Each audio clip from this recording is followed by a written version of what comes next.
deliveries. And so, yeah, I just think that it's interesting. Look at this. This is what I carry all my deliveries on. It's a proper rack. I could carry a moose out of the bush with this. This thing expands. This whole bag expands. I've had, like, this drops down, right? I'm trying to keep it slick right now for my back, but basically that drops down. I've carried 3 flats of water bottles, like 30 pounds each. I've carried huge amounts of groceries in this thing. Yo, how's it going, Phantom? Thanks for coming up, bro. I love Yo, talking what to you. up? Yeah, no problem. My question is, what's the advantage of tipping then, um, for the customer if the driver is not getting the tip? Yeah, exactly. I think that what's happened is they haven't been transparent in these early days of the policy of who's getting the tip and what's even happening. So I think right now the customer's tipping thinking the driver's getting it, and they're just pooling it and doing this minimum wage thing.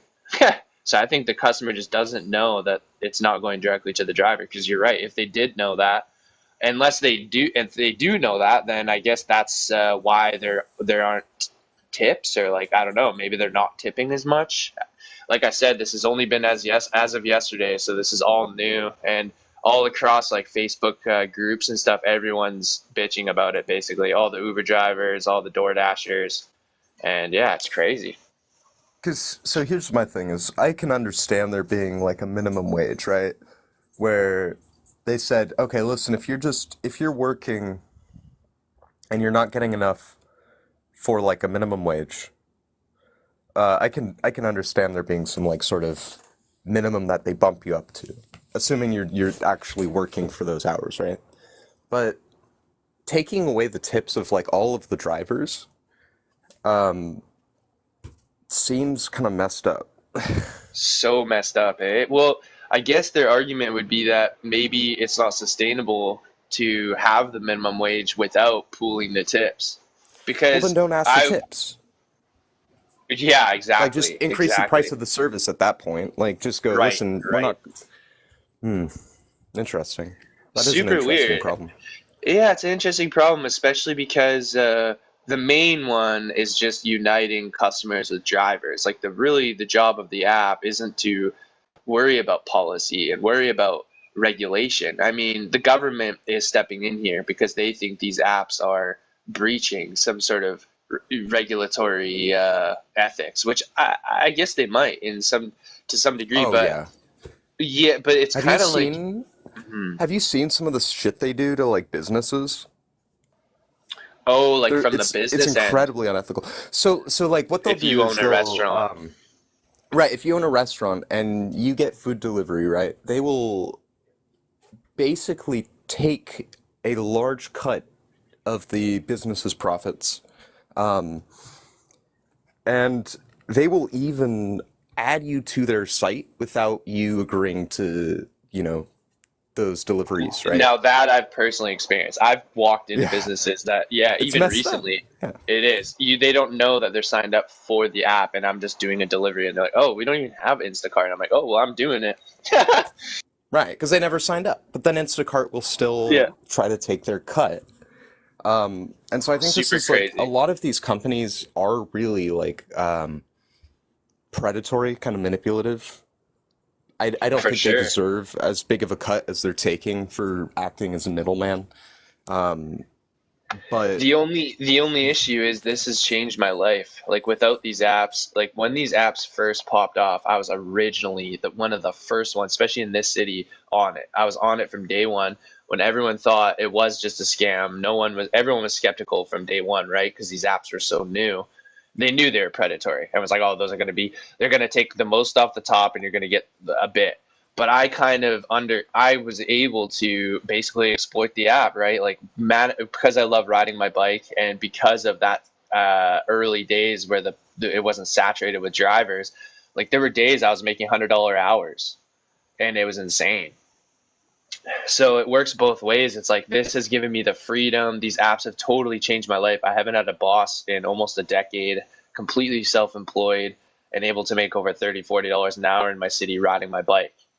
But at the same time, you're right. Like, so it's tricky. I don't know It's where I tricky, stand, I isn't it? guess. Because I agree. I think that you having that freedom to do that is a good thing. I mean, you having the freedom to go just right around bringing delivering food to people and stuff. There's nothing wrong with that. I'd prefer you have Right. the freedom to be able to do that. Yeah, and like, okay, so one of the things I've been doing, especially these last couple of years, as these apps have changed a lot, is like when I get a client who's a business owner or like Airbnb owner, not just like a customer getting groceries, like a more of a business owner, I usually send them a message with my private information and say like, hey, if you ever need a delivery run for your business, I'm happy to do it privately outside the apps. Um, but then now I run into the ethical issue if I'm not thinking of profit margins and like capitalism. I still run into the ethical issue of like why the incentive to do this under like a different economy. Would we not be doing these exchanges at all? Would the gig economy like not even exist, or how does one look at like just the convenience of getting a delivery, right? It's an entitled convenient, it's like a privileged position to get a delivery to you. So you should have to, I guess, pay something for that to, yeah, right? And like how that Well, exchange happens. here's a question: Is would you do as long as you were still like able to make ends meet, as long as you just doing your job got you what you needed, would you still do like food delivery and stuff? Like as long as that's the way you were No, contributing? no, like when you say get me what I need is no, a way out of this. I would need my own business Okay, so and stuff like you that. don't want Yeah. to be doing this. Okay. No, no, no. Riding my bike, yes. Like, ideally, I would have like a little indoor skate park, youth center, and I'd be teaching kids at the skate park and like cooking lunches and like helping underprivileged kids that way. That would Okay. be my dream. Yeah. So I think that the idea behind something like socialism or communism would be that you don't have to be doing this like food delivery stuff, right? Because the reason you're doing it is you've been denied access to capital unless you contribute to these ways that these companies want you to contribute, right? And so being forced to participate in this gig economy, even though it's been very successful for you, would be, I think, a capitalistic thing, right? Okay. I hear that. There's two things. First of all, like I said, the reason I can participate in this particular job is because this is a unique new idea. Someone had the dream who possibly did pizza deliveries, right? And used to do it the old way, that hey, if we had an app, we could connect every business and every store and it's a good idea. So like that could be my theoretical dream. That I want to provide, right, restaurants, customers and drivers this platform for them to interact and trade without having to do it like through Pizza 23 or whatever. And the second thing would be, even once I escape the gig economy, my idea of like a business with an indoor skate park is still a capitalist model. Like, it would be my dream, yes, but it still would be similar to me building an app that connects restaurants or whatever. It's like still a capitalist model, right? Because I'd still want to be making money and having that exchange. I have a place for underprivileged kids, but at the same time, if the base business wasn't making money or sustainable, I don't know how much it deserves, I guess, to exist. So you can make money under socialism. I'd say this is a kind of where it distinguishes, though. There's varying forms of socialism. And some forms of socialism would say markets are fine as long as they're owned by the workers, right? Now, I'm not necessarily a market socialist. I also wouldn't say I'm not. I think that it's better than the capitalist alternative. But imagine that you own that business and you still made money off of it, right? So that you could sustain your business. And the workers who worked it with you also got profit from it. Yeah, I that would don't be think, ideal. That's ideal. yeah. So socialism and this idea of like you being able to make a living for yourself are not incompatible. If you took it a step further and you said, like a communist model, the idea would be you wouldn't need to make a profit in order to make a living, where you would still be able to work and still be able to go get the services and goods you would need, except you would then provide your services and goods similarly free of charge, right? Why would you Yeah, charge when you're not getting charged? And you'd yeah, just be able like to set that up. ideally. So yeah, I would be in my little youth center doing my thing. I need groceries. I go down to the farmer who enjoys that, and that is all sort of like provided to me enough. Like I can't like go fill my bag and start selling potatoes. It's the same way he can't just like use the key to my youth center and just come in and use the ramps whenever they want. There's like a trade. There's some sort of like ethical Well, trade there. hang on. They could though, right? Like unless you have a problem, right? If there's some sort of reason they can't come use it. But if you're not using it and they just want to come use it while you're somewhere else, right? Would that be a problem? No, no, I'm willing to share it, Okay. but I suppose, yeah, I'd be willing to share it, but it's this idea of like the filling the backpack with potatoes. Like, there's got to be a threshold. I can't just use my self-interest all the way. How do we remove our self-interest from the equation? Is basically my problem. Like, Well, you don't why need to. wouldn't? Yeah, okay. So, have you ever Why would played I a just game go called fill my Foxhole? backpack? No, I haven't. This is actually, this is, sorry, this is a little, it sounds off topic, but this is one of my favorite games. No, It's I'm this game called interested. I'm Foxhole. interested. So it's a massive multiplayer online game where there's two factions. There's the Colonials and the Wardens, and they have this constant war where whenever the war ends, they reset and they have another war. They're at war 110 or 20 or something by now. And so it's just these factions of players where everything is produced by the players themselves from the world. And you have some people, off fighting and some people off collecting stuff and people driving stuff to the front line. And so all the logistics of this, like kind of World War II era military are completely produced by the players. And when it gets to that point, it stops becoming a question of like, what am I getting out of this? And more of a question of where is the demand for these resources that I am producing from like a logistics perspective, right? Where we, instead of thinking about like, where is the maximum profit I can earn from this, we need to think more about where's the maximum use value of the goods I have. So if I have a bunch of, firearms that I need to deliver to some soldiers up in Deadlands, I benefit from that, even if I'm not getting any profit, right? If I'm just bringing it up to them and they get used, I have succeeded. I've accomplished my goal. Yeah, And I think the yeah, same yeah. thing can kind of apply to like real world economics, where if I'm a farmer, or like, let's say I am a gardener, right? I farm and I raise chickens. And I brought some eggs over to my dad yesterday, and that doesn't get me anything, but there's no reason for me not to do it because I have all these extra eggs. In this game, So, do you have like God mode, or are you one single part of the faction? Like, are you the one, are yeah, you the yeah, you're central only a single planner? player. Oh, so you can't like, No, no. oh, interesting.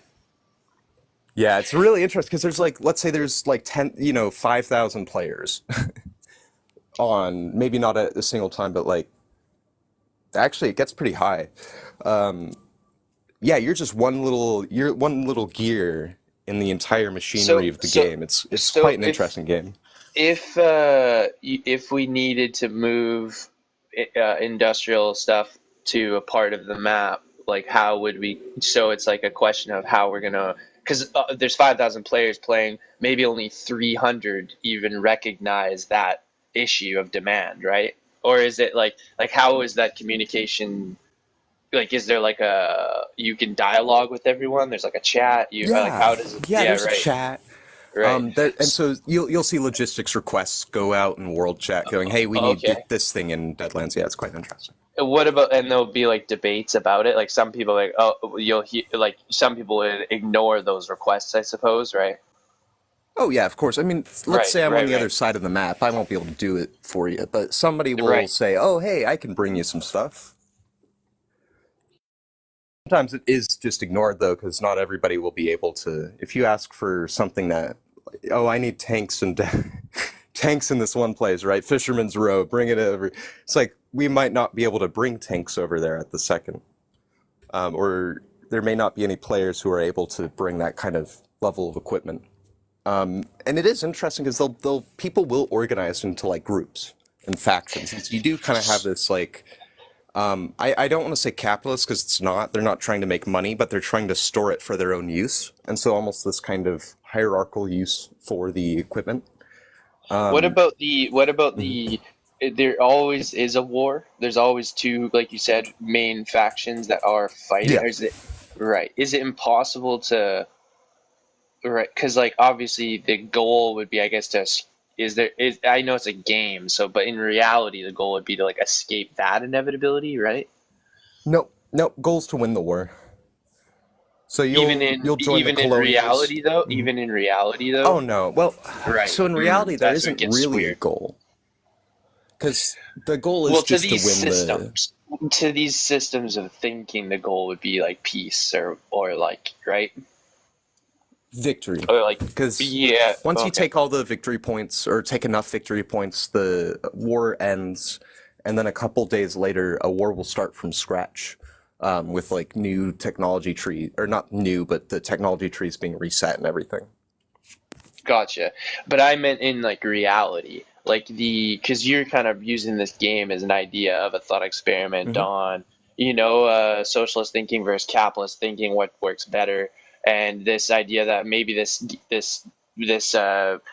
sort of communal way of thinking in a game could also work in reality to a limited extent, you recognize. And I hear you. So, but that makes me curious about the goal of, like you said, in reality, I guess the goal of the game, as far as these like ideologies go, would be like peace and not war. The so not really. I mean, with this goal, the goal of this. So you're saying in real life being peace rather than war. Yeah, yeah. Okay. That would be the Yeah. one No. The difficulty, yeah, of like seeing how the game would work in reality. Because if it's always devolving into war, although I know that's the rules of the game, it's like, is it is the question arises is like, is all of our incentives of moving resources around somehow relying on like is somehow based on war? Like, is war the I reason we're right? I think it more represents the because it's not really socialist. There's no economy in the game, really. It is simply kind of a communist system, not necessarily ideologically, just in the sense of that's how the resources are distributed, or grabbed is whoever is there to do it. But I don't think it's really like a how should I say this? It's simply an example of like how a communist economy would work in like an actual environment, or how resources would be distributed in a situation like that. But Yeah, I don't think it can really be. It's like because the goal it is war. It's not the goal of the game is not peace. and like the goal of Um, communism is like sort of antithetical to competition at all, right? It's like anti-competitive somewhat. yes, for Right, the most right, part, yeah. right. So that's important. Yeah, it's very interesting. Uh-huh. So like, okay, bringing it back to these oh, we can talk about anything, by the way. I'm just literally You're just good. following my train of thought here. But bringing it back to the delivery thing, it's like it is the best way to efficiently do deliveries in the city a centrally planned sort of model or a decentralized one that just allows everyone to freely exchange on a platform? Should the platform literally be open ended, allowing for all the way from someone to do a $2 delivery, right? That takes them an hour, and if they accept that, well, that's their own fault, all the way up to the $100 tips for doing nothing, or the wild wild west platform, like literally just lets any customer in any store and any delivery driver do their thing, right?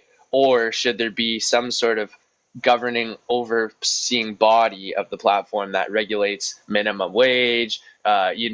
Maybe there's a minimum distance on the deliveries, maybe they do background checks on the drivers, all those kinds of things. I think we need to take a look at what the goal of the system is. If the Um, goal was mhm. cooperation and anti competition, like we're not trying to drive home competition, right? Or we want just people to freely be able to work for their own and this is where the word profit, I don't know how we escape the word profit. It's kind of like their own profit, their own. If someone wants to spend 14 hours a day driving on this app, making all the money, it's similar to like going to the farm and filling their backpack with full of potatoes. I don't see what's wrong with that. Similar to if someone wants to blow all their money at home, just ordering McDonald's all day and never cooking for themselves, I don't necessarily, if they have the means to do that, see what's wrong with that. Hmm. I think it really, for me, it boils down to a question of who has the money versus who has. Um, so if you Well, have, well, in this yeah, mm, example, right, it's just convenience versus inconvenience. Like we could have a person could have all the money in the world and never get deliveries. And then there's right? It's more about like you could break down only the people who need the deliveries, handicap, and those who are unable to go to the store could are prioritized on the delivery app. That's one way of thinking of it. But rather than money, you should just think of it as like anyone who wants a delivery typically is just sitting on the couch being lazy. Let's just kind of assume that. Other than that, right, a person who's handicapped or who needs it, those kinds of well, things. why It's are you more of a assuming that though? well, because I think it's like a luxury. It's sort of like a luxury thing. It's a convenience, unless it is literally a service for someone who's handicapped. Most times, like delivery is looked at as like it's a rainy night. I don't want to go out. It's more convenient for someone else to bring me my pizza. That's like the typical. I've done this for over 10 years. I think that's sort of it's not laziness isn't a bad thing.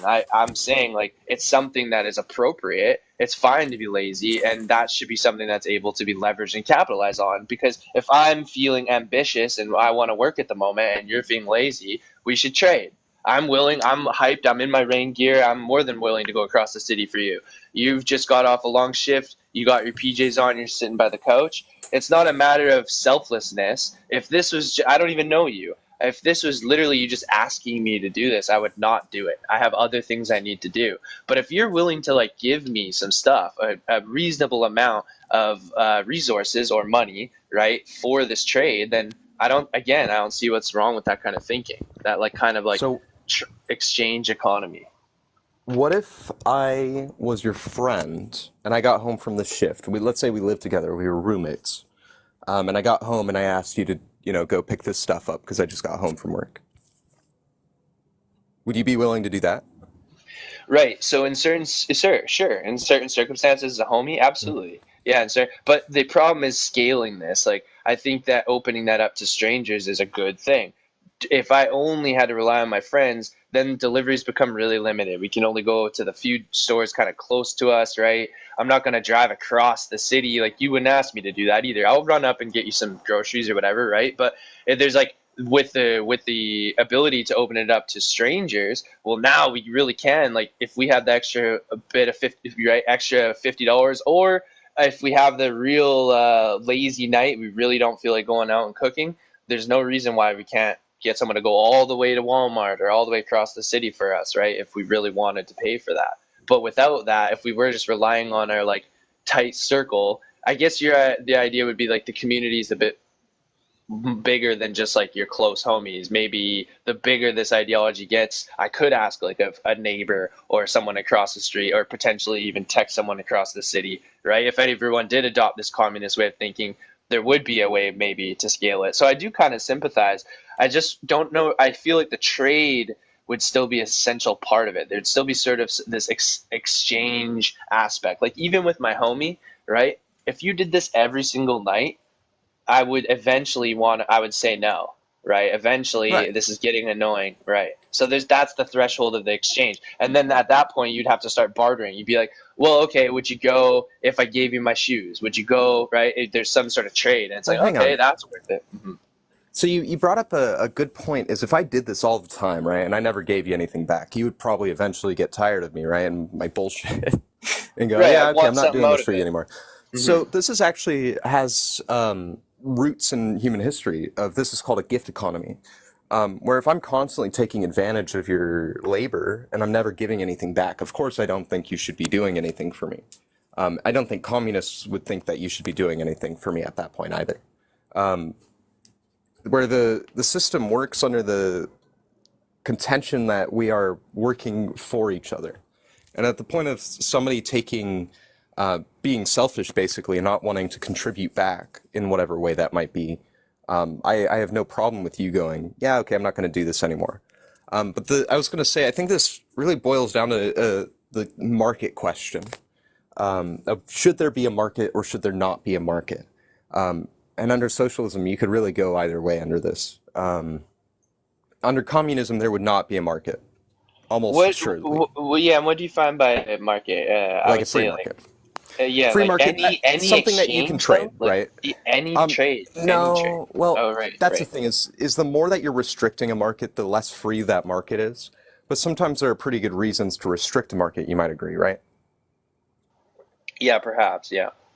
Like, let's say whenever you do a deed, right, it causes pollution and that pollution damages society or something. You would think that there might be some restriction on the amount that you can do that thing, Yeah, yeah. either through paying your share for limiting the amount that you can do that. So I think that there should always be market regulation of some sort. It can vary how much we're doing that. But I think the key thing with socialism versus capitalism here with the market is who's getting the rewards. And so with capitalism, it's going to be the private individual, and with socialism, it would be the collection of workers, right? The people who are actually doing the work.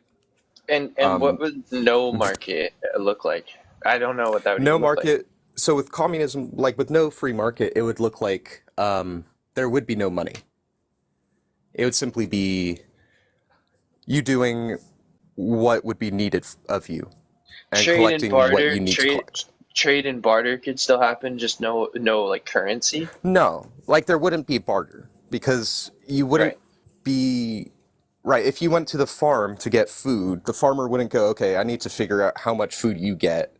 Or like you're gonna barter something to me to figure out how much food you get. You would just go and collect the amount of food you need for the next little bit, right? Huh. That system Or seems like so aloof to me. I can't yeah, even imagine that. it's wild, isn't it? Yeah. It is kind of hard to grasp. I mean, even for myself, it's kind of hard to grasp. Like I'm not Yeah. perfect, but that's why I brought that game up. Is it really is just what is needed. Collect what you need and contribute what you can contribute. And if you want to take real world example, I mean, just take something like domestic caregiving, right? Where if you're taking care of a household or if you're taking care of a child or other children, maybe even children that don't belong to you, what is the actual benefit you're getting?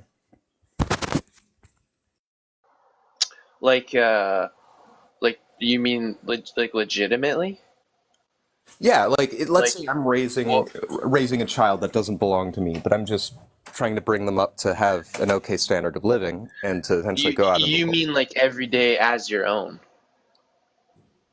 or you Or just mean not as my like own, just like like yeah, the parents are just dropping them off because they trust you, kind of thing. or either that or just a kid that doesn't have parents, right? Around, but you're still so in that case, like that's what I'm saying. Are you taking them in sort of as your own? In that case, like you're housing them, you're Either way. feeding them. Well, But for let's say I me, don't like get anything out of this eventually, right? It's just me taking care of this kid. right, interesting. Like yeah, I I would still do it. Like I would still take care of this kid even if I got nothing out of it. yeah, I don't want to. I hope I'm not like sidetracking here, but I guess the argument would be made you are getting something out of it, right? Like you're like I don't What am know. I getting? Well, I mean like the friendship, responsibility, the father figure, you're being a mentor, all those kind of. Is that not? But you're looking for more like market things, like not Yeah, I mean, so with a right. child, right? Like, if it's my kid, you could make the argument that, like, oh, you're raising your biological child, so you are getting benefits, and then they might take care of you when you're older. But with this, if we're getting rid of the you're getting benefits out of this, why would I raise a child?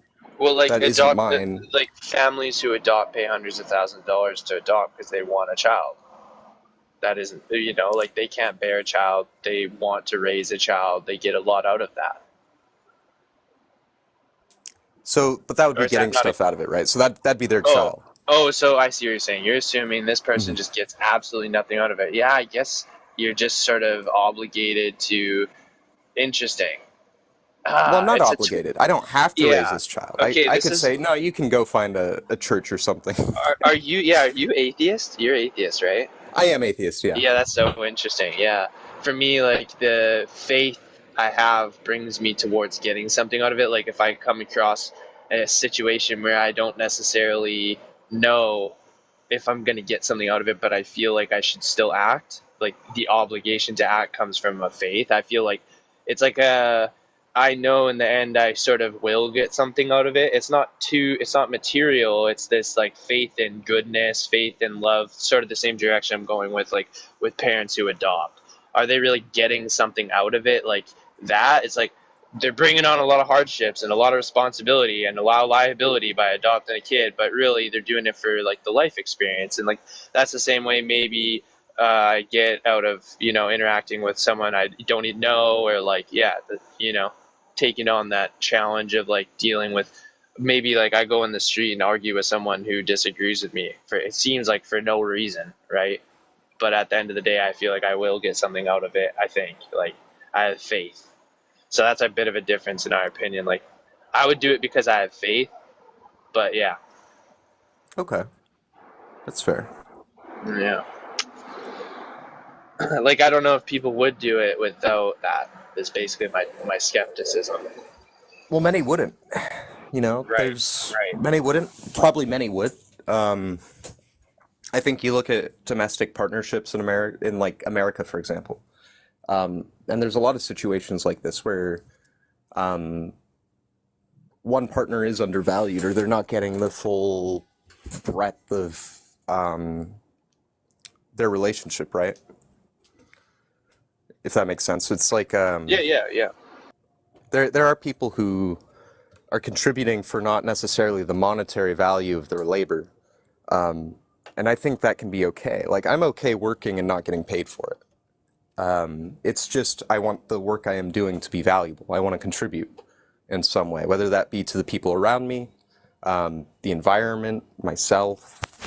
I mean, all of those are important, I think.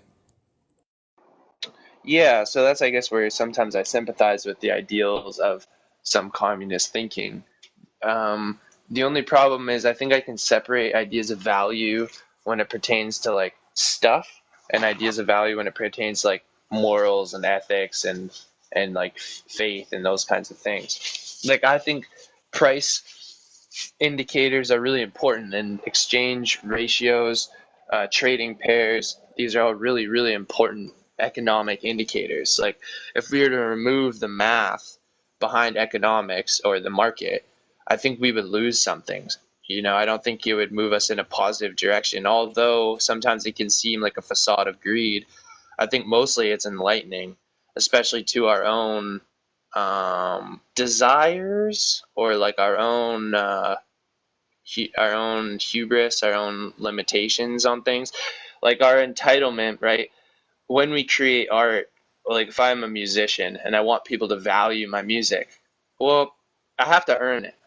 Even if there's no economy, right, and there's no marketplace, there is a natural marketplace of musicians. You don't have to call it a marketplace, but there's better and worse musicians, and those who play in the public square, it's a competitive market. Even though it's a busking economy, there's not even money involved.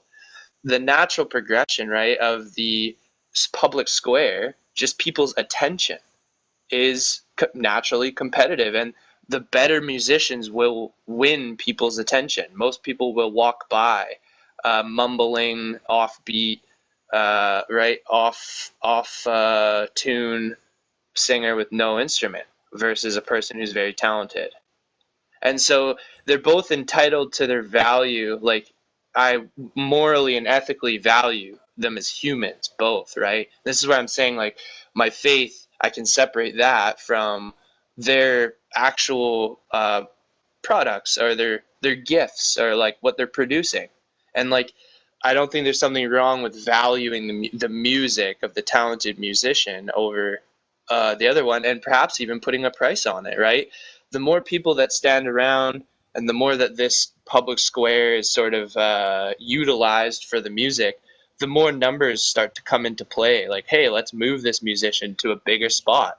Let's start selling some food and getting other businesses, since there's so many people here, like the local vendors start benefiting too from their music, right? The people come for the music, but then they also buy some bread, they also buy some whatever. So there's this aspect to the public marketplace that is communal and natural. I don't think there's a way to sort of like regulate or restrict our way out of that.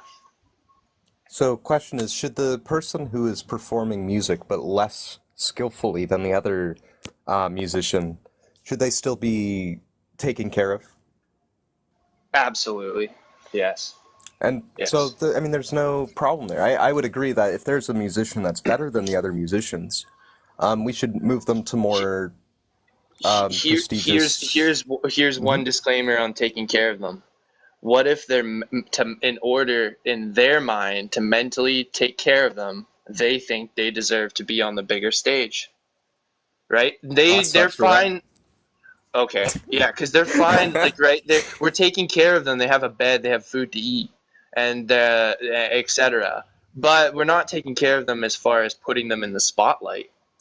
I don't think they have that right. I think they have the right Interesting. to live. They have. So here's what I think should be free, right? Is food, water, shelter, safety, healthcare, education. Everyone should is entitled to those things. I think everyone is also entitled to the product of their work if they so choose, right? If they farm and they want to eat their food, no one has the right to take that from them. But that doesn't extend to increasing the standard of like living of people at the expense of other people. So sure, this guy can go, this really skilled musician can go play on much bigger stages, have access to more machinery, like more economic machinery to produce their music, right? Like media, Um, yeah, media. yeah, but they shouldn't get a house, and the other guy should not get a house. I don't, Right, if that right. makes sense. Yeah, it does make sense. It just gets weird because the gift economy, the more attention someone gets, the more gifts they get thrown at them, and eventually this classism emerges. I think naturally, Well, hang on, along. gift Okay. economy. So, what does he need from like gift economy? Isn't just like, oh, you'll get more gifts, so you'll become better off and form a class, but Yeah. rather it's more. This is the things that we need. But if he doesn't need more stuff just because he's a better musician No, he doesn't necessarily. need it, but the right, he doesn't need it, but like I'm saying, like the busking economy sort of shows like those who perform better get more. It's like a gifting Well, that's economy, because of right? But capitalism. well, let's remove the money and let's just say people are throwing flowers. People are like the abundance of flowers at the musician's feet. The flowers all die at the end of the I'm day, okay with but that. it's still, yeah, capitalistically you're okay with it. But the Well, symbolism is no, I putting mean them like on a pedestal, right? It that's diminishes. fine. That's Interesting. fine, right? It That's doesn't very matter if interesting. you're getting thrown flowers, right? If they're saying, "Oh, you're such a great musician," I want to honor or So, recognize how so good of a you don't musician you are. you don't mind if classism emerges outside of Well, how is this economics? classism? Well, there could be classes, I think, outside of economic classes. Like, No, so hang on. interesting. So like there could be strata, right? Like you could have some people who are higher up on the social chain or the political chain. But if somebody's getting extra flowers or recognition because of how skilled they are as like an artisan or a craftsman or an artist, I don't see a problem with that. Here's the thing. In my mind, this is why I kind of use this example, just to make it clear. This is a really fun conversation, by the way. And Lacrotti, you're still loading for some reason. I don't know why. Maybe leave and try to come back up. In my mind, this is really fun thought because in my mind, in this ideal, like non-profit driven society, it becomes in my mind because I like art, really artsy and like expressive, and I picture this public square where everyone's really happy and abundant, and there's food being cooked and sort of like given away while other artists are right performing, and sort of everyone's just walking around enjoying themselves and producing sort of how they want. There's artists and dancers and etc. And the flowers at the feet become, in a way, the currency. And I'm not trying to devalue the word, but if in this competitive setting, right, and I don't want to say it's competitive because of capitalism, because or markets, it's just this natural emergence, like we said, of like skills. People naturally compete with their skills. Like music is in the public square is kind of competitive, and so the flowers at the feet become this recognition of the skilled musician, right? Or maybe even the skilled cook, right? The flower, as the performer finishes and bows, they pick up some flowers and walk over to the cook that's been feeding everyone and throw some flowers at their feet, and everyone cheers, right? It's a testament to the cook as well, as a nice gesture. And so there's this way that the love is being spread around in a currency like way. And as this is happening, it's dividing the hunchback who's at the back, who has no skills and no brilliance, and also suffers from mental illness of the type of nihilism, skepticism, and a bit of like bipolar emotional instability. And everyone loves this person, takes care of him. It's not the Notre Dame version of the Hunchback.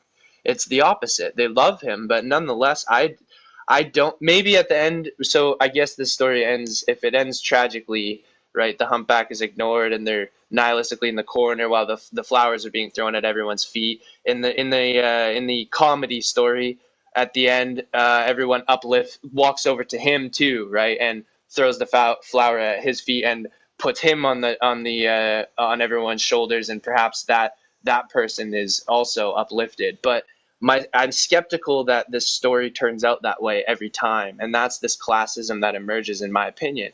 I think that often the neglected of society, just like the attention at the public square, is a natural emergence of competitive behavior in culture, not just of human beings, but even of like peacocks and animals in the jungle. Just mate calling and trying to compete for each other's attention. So the classism emerges psychologically, right? I don't want it to be real, right? I wish that there was an objective way that we could just distribute resources and get everyone to the same place. But as kind of Jordan Peterson, I think, really brilliantly touches on with the cliche of the lobsters and the meme of the lobsters, like our serotonin mechanisms are geared by these cultural indicators, and right, the hierarchy of lobsters is directly due to posture and how motivated you are to stand up straight and right and literally have your nervous system engaged versus disengaged. And like the natural progression of lobster hierarchy at the bottom of the sea isn't a capitalistic one, right? It's just sort of the natural competition of culture and yeah, it's not really even necessarily a resources and scarcity thing. It's like it's something to do with posturing and culture and really deep psychology in our brain and neural system. Sorry, I rambled there, but I'd love to hear whatever you're thinking about. It happens. What do you mean by lobster hierarchy?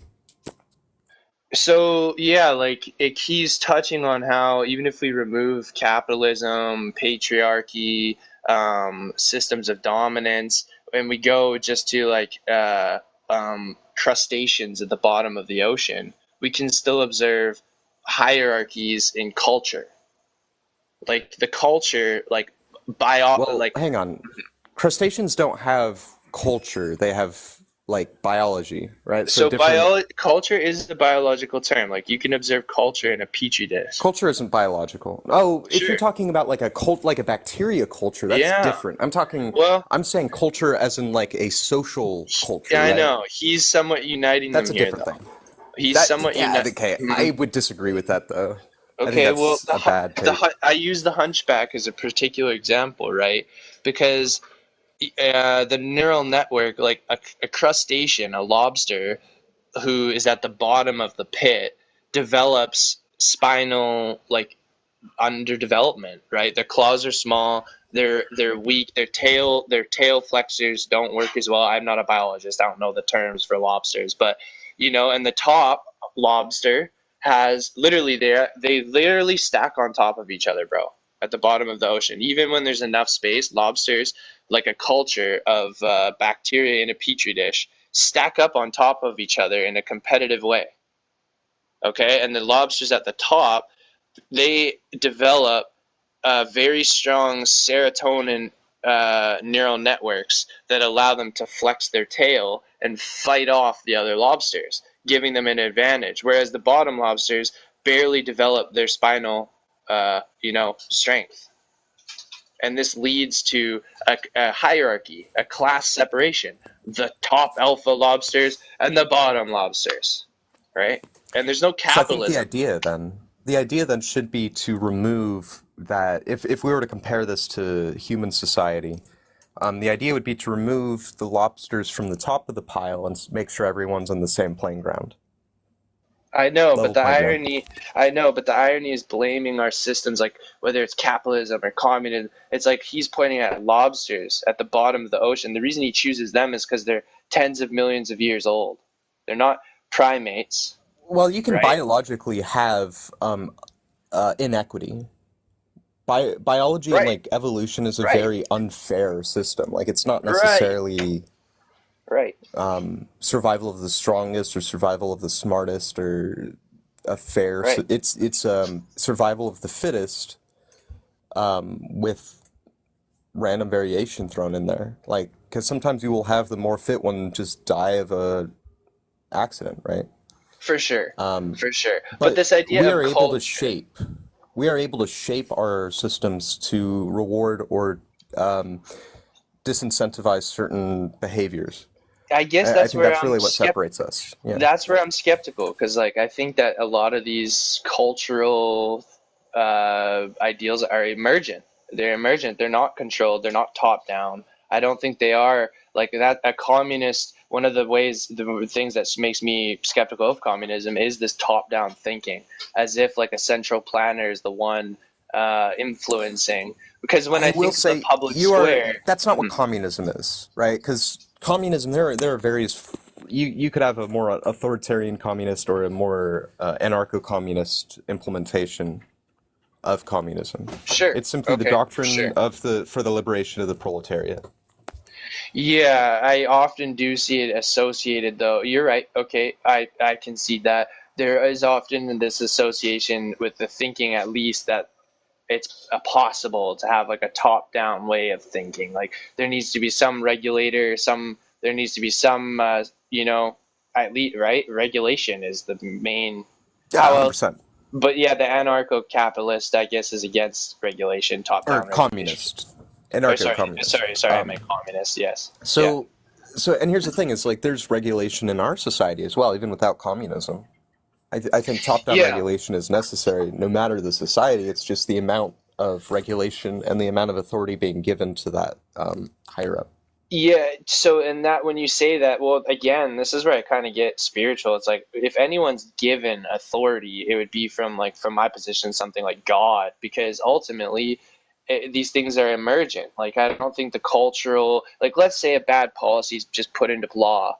Well, they aren't enforced, and the markets emerge, or people break the law and aren't punished for it, and that's what happens. So it's like the cultural norms and laws for me are like more emergent than they are um, written down on paper or like man-made. Like they seem to just biologically kind of emerge, similar to the public square and the artists competing for love. Like that seems very biologically driven. It seems societally unskeptical, right? It seems so heaven-like and quaint. It doesn't seem ideological driven or political or right. It's so loving to think of the public square that way. Nonetheless, I this lobster phenomenon emerges. I don't think I. just because something is natural doesn't mean it's good. So, like, natural selection is natural, I but that know. doesn't mean it's going to be the best way for us to decide everything. Yeah, what I hear from that is like at the end of the story, the comic end of the story, when the crowd realizes that the hunchback is being neglected, and no flowers have been thrown at their feet, and they rush over and pull him up, right? Put him on stage, or put him on their shoulders. This is good, but naturally, it's not true, right? It's a recognition of the downfallen. It's trying to uplift those who put someone in a place that they don't necessarily deserve, right? It's putting the bottom lobster at the top. And although our hearts and our ethics and our faith guide us towards those actions, like I say, I would do it, right? I'd be one trying to uplift it. I don't know how much those enabling gestures really help, unfortunately. Also, I think they might be, I think the more we try to gesture and virtue signal our way out of the inequality, the more we might separate ourselves due to this very aspect I'm talking about, bro, about the skills of a musician. Like, what if the whole time as a musician, consider this, why am I so good at music? Because the whole time I teach everyone else.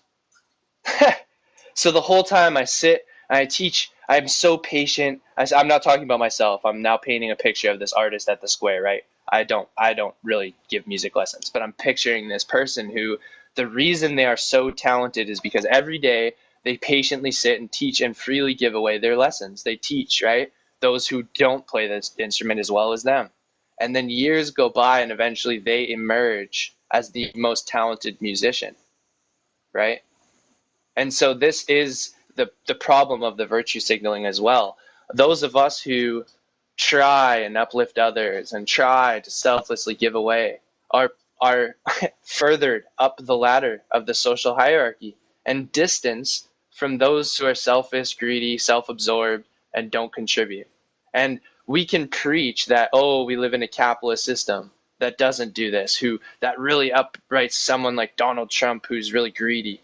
But in my world, like I don't think that's true. I observe those virtues and those ethics being communally uplifted and that being one of the separating factors in culture, one of the class factors to wealth, right? Factors to family stability, emotional stability, all those things that slowly but surely separate the classes. It's not just a capitalist thing. Well, it's not just capitalist, right? There was class struggle and class systems before capitalism, but I do think capitalism is one of the driving forces of class struggle, Couldn't ethics be causing there to be. Mhm. couldn't Go ethics ahead. be connected though? Like regardless Well, of what, it is connected. right, right. It's not like I'm saying, it's not just capitalism, but capitalism is basically saying we're going to leave this up to the markets, we're going to leave this up to the natural systems, and we're not going to regulate them. And I think this is a problem because it leads to those situations where you have people benefiting far more than others. It leads to an accumulation of wealth into the hands of a few. So with that example you were giving me with the musicians, what if you are a more skilled musician because you had more access to capital, you had more access to teachers and instruments growing up, and the people who are less skilled had less so. If we There's were to balance that, right, and we were to give everybody the access to the tools they need to learn the things they want to learn, I would speculate that we would have much less divisiveness over such things as that. There would still be division, right? There'd still be people who are better at playing versus people who are worse at playing, let's say, but that doesn't need to be separate them out into different classes kind of thing. We could just all be the same class. Yeah, I'm skeptical of that because I guess we don't have to call it class because if we want to associate that with just wealth, but I think like again, I don't know how to separate just even cultural recognition or someone's oh, what's the word I'm looking for? Their like past history, their their like cultural past history that everyone recognizes them for. Um, that is a term of wealth. Like that would be societal's wealth, in my opinion. Like if there was no financial status, the so the son of the talented musician, right? The musician goes on later to have a son. Well, that son is inevitably going to have the most resources and access to, musical talent because In music's a a great. capitalist system, yeah. Well, even in this society, because every night they go home and his father is the most talented musician in the town. Right, but he might be really busy because he's the most talented musician. He's got to play a lot of. That's true. So That's it's true. not just like, yeah, sure, he will have more access to somebody who's very skilled, right? That is a big part of learning that kind of thing. But I don't think that is the most important aspect that we need to consider. Well, like, But rather the is the financial aspect, right? is the child? So yeah, well, like, is the child? Yeah, the financial. Okay, it's weird though, bro, because like, so the son of the baker, we had the baker there at the fair, right? We had the baker at the square, and we had the musician. And at the end of the musician's show, he threw some flowers at the baker's feet because all day the baker baked really good bread, right? And the baker goes home and they have a son. He has a son too, and the son wants to be a musician, right? But every day the family that he's part of makes bread, and so he can go over and learn from the other family, right? In this free communist society. He can go over whenever he wants and learn. But like, at what point is this like, you know, he's a victim basically. He's a victim Why to. doesn't he go to school?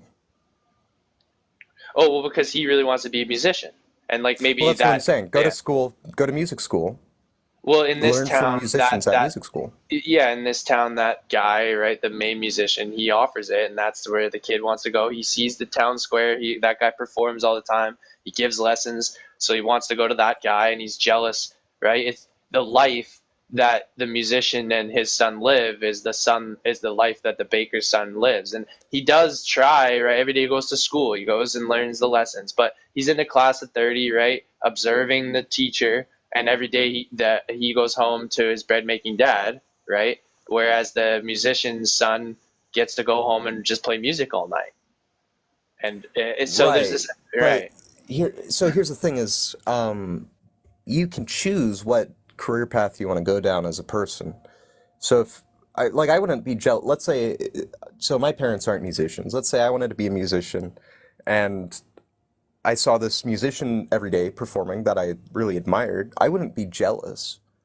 I But would go. I want to go learn from that guy how to play that beautiful music, your your and that's what I would your do.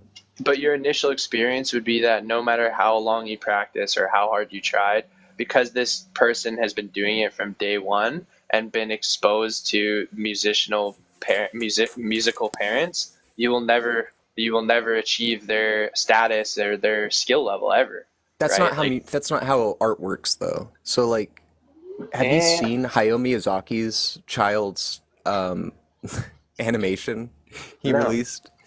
It's horrible. It's bad. It's really bad. And not to talk shit about him or anything, but like just being related to somebody talented doesn't give you, or somebody who not even talented, right? Because talent is kind of I feel like a misnomer. Where people who are really good at what they do, typically that's through like practice and study and arduous work. It's not just from being talented. And so like, yeah, I don't know. Yeah, I would agree with that. Pai Chi, what's up? I'd love to hear your input on this because Pai Chi's a sick artist too. Uh, yeah, I don't know. Let me No think. pressure. No Yeah, pressure. give me a minute to No, articulate. no pressure. I'm just saying I would like Yeah, to hear. Jump in whenever you want. yeah, Um, yeah. I don't know. Access. Yeah, I don't know. Like the horns are complicated. I don't think it's clear cut in any way. I think there's advantages and disadvantages with access, skill, talent, genetics, resources. It's all. I don't think it's like clear cut. I've seen people surpass people through true grit and limited access. And I've seen people surpass people with access and less grit. I don't, I don't know. It doesn't seem to be clear cut.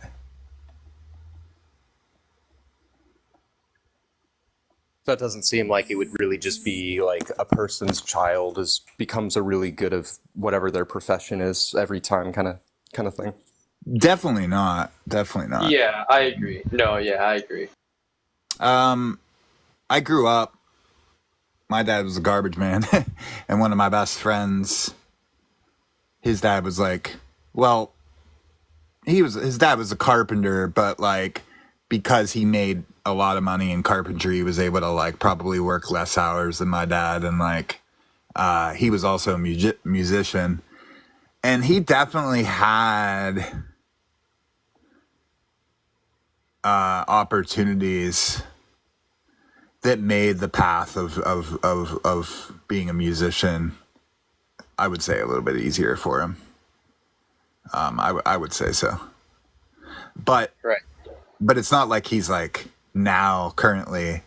I mean, I'm actually a full-time artist, and he's like tangential musician. Like, so I don't know.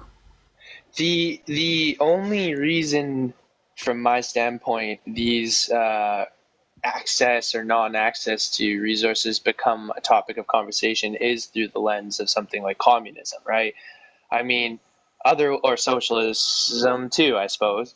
Like, because otherwise I wouldn't really care where someone's talent comes from. Like in the idea of the public square, I don't know if you're here for that Pai Chi, but I was talking about the public square. Like art, it's funny because Vancouver, the city I'm in, has an art gallery downtown. And whenever it's nice, that is sort of the public square. There's buskers, there's food trucks, and I'm always sitting around, sort of watching everyone, and the competition of the buskers and stuff is really interesting, right? They do lay their territory. If someone's been playing too long, someone will kick them out, right? Like because everyone wants to get their shot and everyone wants to have their spot, and there's more Right. better, more busy times of the day and that kind of thing.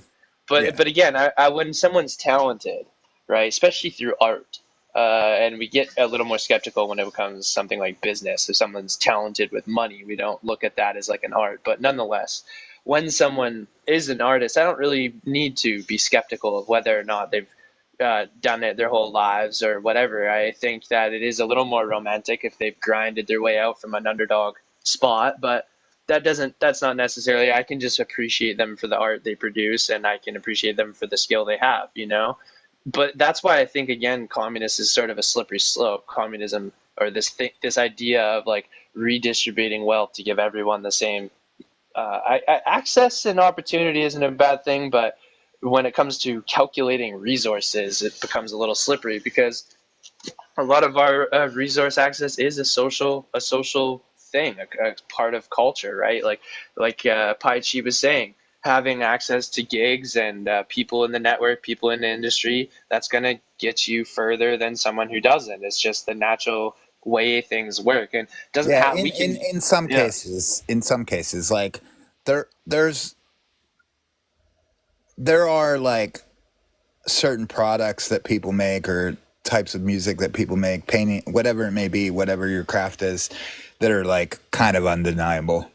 Undeniably good or bad? Like in refer maybe both. No, in respect to being good, right? And they're so remarkable, they stick out so much that they don't require access. The product itself gets noticed, regardless of access. The product that's just too, it's a sun that is too bright and too hot to ignore, right? But I think that's rare, to be honest. Yeah, like Yeah. the downtown right now, what's going on? It's so funny. There's the classic old buskers that have been there every year. They're there every day. Well, guess what's and then a few people stop, most people walk by. Right now, it's downtown that every time they come, it blows up. Are these like 10-year-old kids that break dance? And the other buskers and food trucks literally get mad at their mom. They're like, you're taking away our business. It's so funny because literally, like yesterday, they amassed a crowd of like hundreds of people around them, all giving so much money because they're like spinning on their head and flipping, and they're like 10, and the music Yeah. is cool. Yeah, and then as soon as they're done, everyone like slowly walks away, and the other old busker gets up there, and no one even like. No, It's no. like, I mean, I busk for yeah, a I mean, I busk for like half of my like living. I busk regularly. In the arguably the capital busking in the world, right?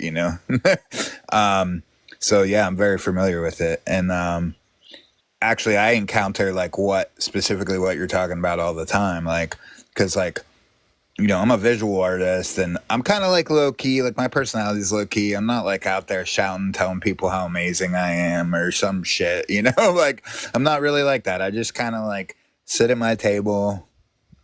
People come up, they either like it or they don't. And I don't really like force any sort of spectacle onto myself. But the downside of that is I do get like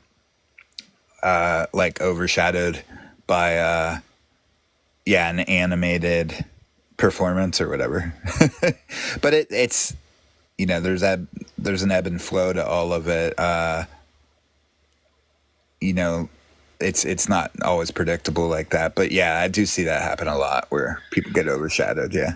so here's my question. Do you think it's that busking and like the public square atmosphere is at its base capitalist, or do you think it's just competitive at its base and even without money? Because like my experience is that That's most what I was artists going to aren't in it for ask. the Is that money. your?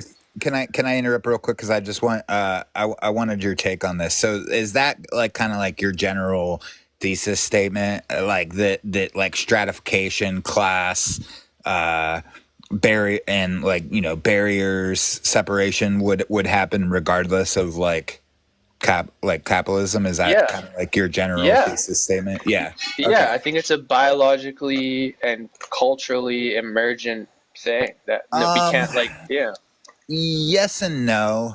I think yes and no. I think base resources, sort of like a Maslow hierarchy, would reduce extreme differences, right? If we had some similarity, some like equality in respect to our starting points. I think it would yeah. reduce extreme stratification. As to whether or not it would eliminate it, I don't know. I think it would Well, arise in other well. ways. Here's the thought experiment I have is that like what do we have? Naturally emergent classism. We have a bunch of people paying for other people's housing. Yeah. It's like, yeah, right. Yeah, that's a really thoughtful and awesome virtue signal. Let's give away housing. Now you have literally a bunch of people regulating other people's housing. Hold on. It's kind. How's that a virtue signal? Yeah. Well, like I'm saying, you become the arbiter of people's housing. Like public So housing basically looks like prison, bro. no, okay. So so imagine this, right? It's a society not where public housing is the only housing, but public housing is always an option. So if you don't have a house, right, you could just go to the government and say, hey, listen, I need a house. And they would hook you up with a public house. If you want to move out and go live in a private place, that's fine. No one's stopping you from doing that. But what is the reason for denying people access to like basic needs, food, shelter, No, water, no, safety, no, no, healthcare, no, no, no. education? I'm saying that the virtue, right, of redistributing these basic needs creates class division, because even though it sounds like a virtue and it sounds like a virtuous act, we want to spread the resources. What we have then is spreaders of resources and those who are in need of resources, right? And by default, you get this class division because, like, if I go to public housing, right, it's actually in a lot of ways, other than you have freedom, but in a lot of ways, it's worse than prison. It's a lot less hygienic. It's absolutely grotesque, bro. Hold Like on, the that's condition. you're making a lot of assumptions here about public housing. Well, in my city, I go into the Right, mall but every day. you realize not all public housing is going to be the same, and a lot of the time, if there's like these things happening, right? it might just be because there's lack of funding or the people don't have enough resources to manage their places. So you actually see Right. this. I did a when I But was that's my a point. You're young. making my point for me, Hold man. on. When I was young, I did a study on Native American communities, reservations that had really bad problems with black mold growing in their housing, where there's reservations where upwards of 40-50% of houses are infected with black mold. And this is a problem not generated necessarily by the laziness of the natives, right? But rather by the lack of resources going to those communities for them to deal with these issues. So what we're saying is, or what I'm saying at the very least, is public housing, if you have really bad public housing in some areas, this might just be lack of resources to make them good enough to, not be terrible places to live. So either the people themselves or the houses need more funding, resources. What I hear is more regulation. What the funding does That's not is it, regulation, though. what would black mold in, right? Having someone come in and clean the black mold, that's policy enforcement. You have to get Well, that would everyone just out of be funding. That'd be fun. you. You're basically, the idea is pay for somebody to go remove it. I mean, the people, if they don't want somebody to come into their house, that's fine, right? It's their house. But like, why wouldn't you want black mold removed from your house? The idea is that strata is a slippery slope. Having someone else come into your house and black mold your apartment sounds fine, but when it's every week, one week it's black mold, the next week it's bed bugs, and that's all due to your neighbors, right? It's not. It becomes an enforcement and a policy issue and a human rights issue.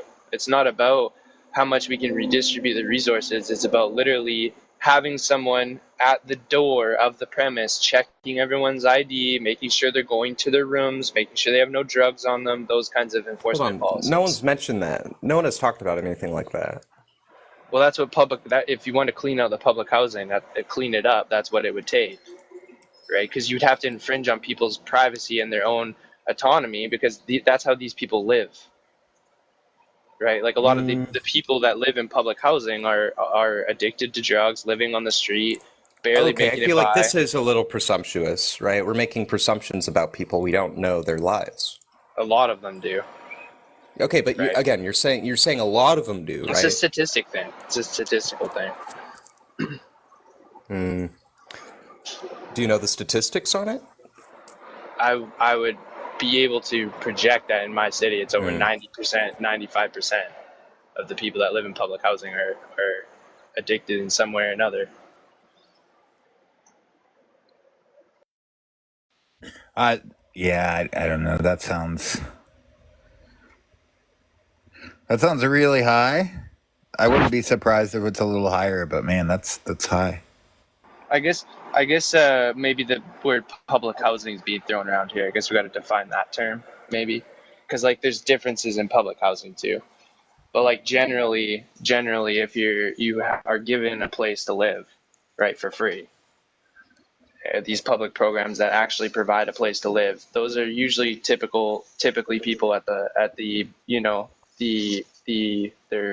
they're at their ends. They're at their ends, wits end, quite often. So my argument here would be if they're at their wits' end, why are we demonizing them?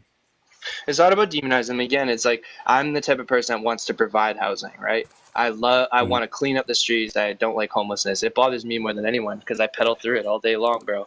But if I had all the money in the world and I was trying to give these people housing, I would be now the housing tyrant. I would be the one coming in. We Tyrant. have to, yeah, because like Hang on. even cleaning Hang black on. mold, yeah.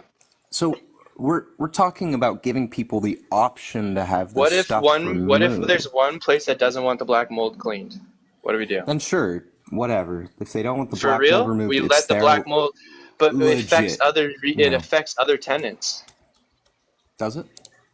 Yeah, if it's bed bugs, definitely, and Well, black mold for sure. okay, but how is a black mold in one house going to be in all of the houses?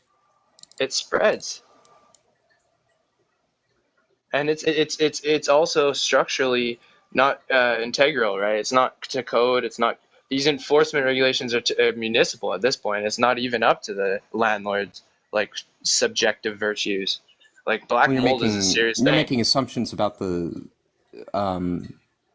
enactment we're doing here. So, what would happen if you had black mold in your house? What would you do? I would clean it. I would spray it with Okay. vinegar and I would clean it. If it was really extensive and I thought like if it was a new house that I just bought and I noticed it had been growing for years, I would have to remodel that area. Like I'd probably might have to reframe, definitely tear the drywall down, and yeah, depending on how deep it is, possibly reframe, right? So, why would anyone else not want to deal with that black mold issue? Well, I don't know, but that's where the just privacy and like why do people like there are tenants that literally live in bed bugs that don't want to be disturbed. They don't get bit. They're fine with it. They don't even know they have bed bugs, right? Their mattresses are full of it, and they just are fine. People live disgustingly, bro. Like you're giving people way too much credit, right? Like most this idea that's the whole problem with communism too is like your neighbors affect you, right? I'm live and let live kind of guy, but the moment your black mold comes into my apartment, this is where I think you're the one advocating for some regulation, right? You're the one saying pollution. Uh, but it's interesting how when it's not a business, it's an individual, you're hesitant, and that's the whole issue of like housing, right? Like even uprooting someone possibly who's in a tent on the side of the highway and telling them to get in their apartment could actually be a human rights abuse. They don't want to. They might actually just want to stay in their tent. So, listen, if they want to stay in their tent and live out in the wilderness, I don't have an issue with that, But right? what about on the side of the Because highway, side of the highway, right? that's a public health issue. Right. I mean, if you're living on the Right. side of the highway, you're in danger of getting hit by a See car. how see how so many of our virtues turn into like tyrannical enforcement policies. We sound How's that virtuous. Oh, tyrannical, though, to say you can't sleep on the side of a highway? well, because watch a bunch of police officers uproot tent city on the side of a highway and tell me that's not a human rights violation. Yeah, but the Unfortunately, reason is oh, good. sorry. Fine. Yeah. No, yeah. Unfortunately, hostile architecture goes a lot further than that, right? You know, in where I busk, they put in granite benches that heat up, literally just to like keep Oh, dude, homeless off of. there's this new thing in my city. They It's put not as simple as speakers. They put speakers out and play bird noises and stuff so people don't sleep there. yeah. Yeah, so it's if it was as simple as like just removing them from one area where they block like highway access or some shit, I'd be like, oh yeah, you're right. But like, it's so much worse than that. Like spikes on benches that are too hot in the summer, too cold in the winter, and on and on and on. Like it's hostile architecture is like a real problem.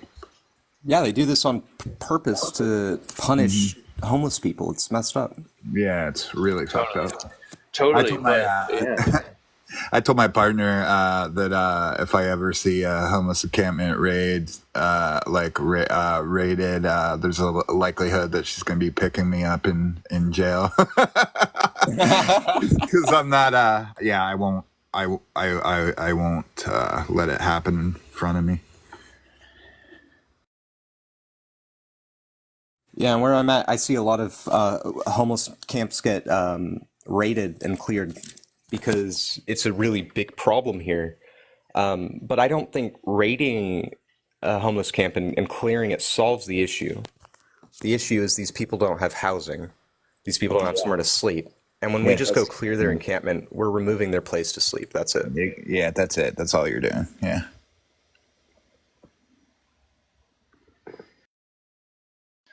another crazy experience I've had is that my friend used to live in a penthouse of a like top skyscraper downtown. And you'd think it was like really bougie, right? The lobby, you walk into the lobby, it's all marble. It's like, oh, this is one of the nicest buildings in the city.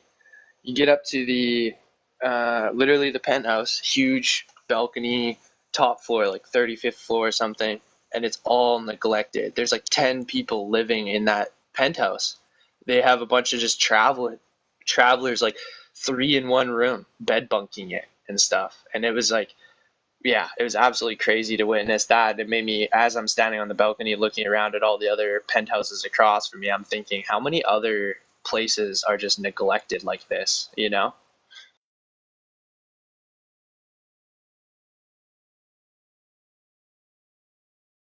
Because like you'd think that, oh, it's some fancy family or some like entrepreneur in these tops of these buildings, right? You walk around downtown, ooh, I wonder who lives up there. And then it's like literally when you get up there, it's like, of course, this is the only way they could have it rented out. No family's going to pay 6 grand a month. Literally, there'd have to be 10 people in here, and especially when every unit, we consider every unit in this building, it's like there's only so many people who are going to stupidly pay that much for rent, right? So it's like all lobby, it's all posh. It's all a facade, right? And then the moment you actually start getting into these units, into the hallways, up the elevators, it's like totally different place.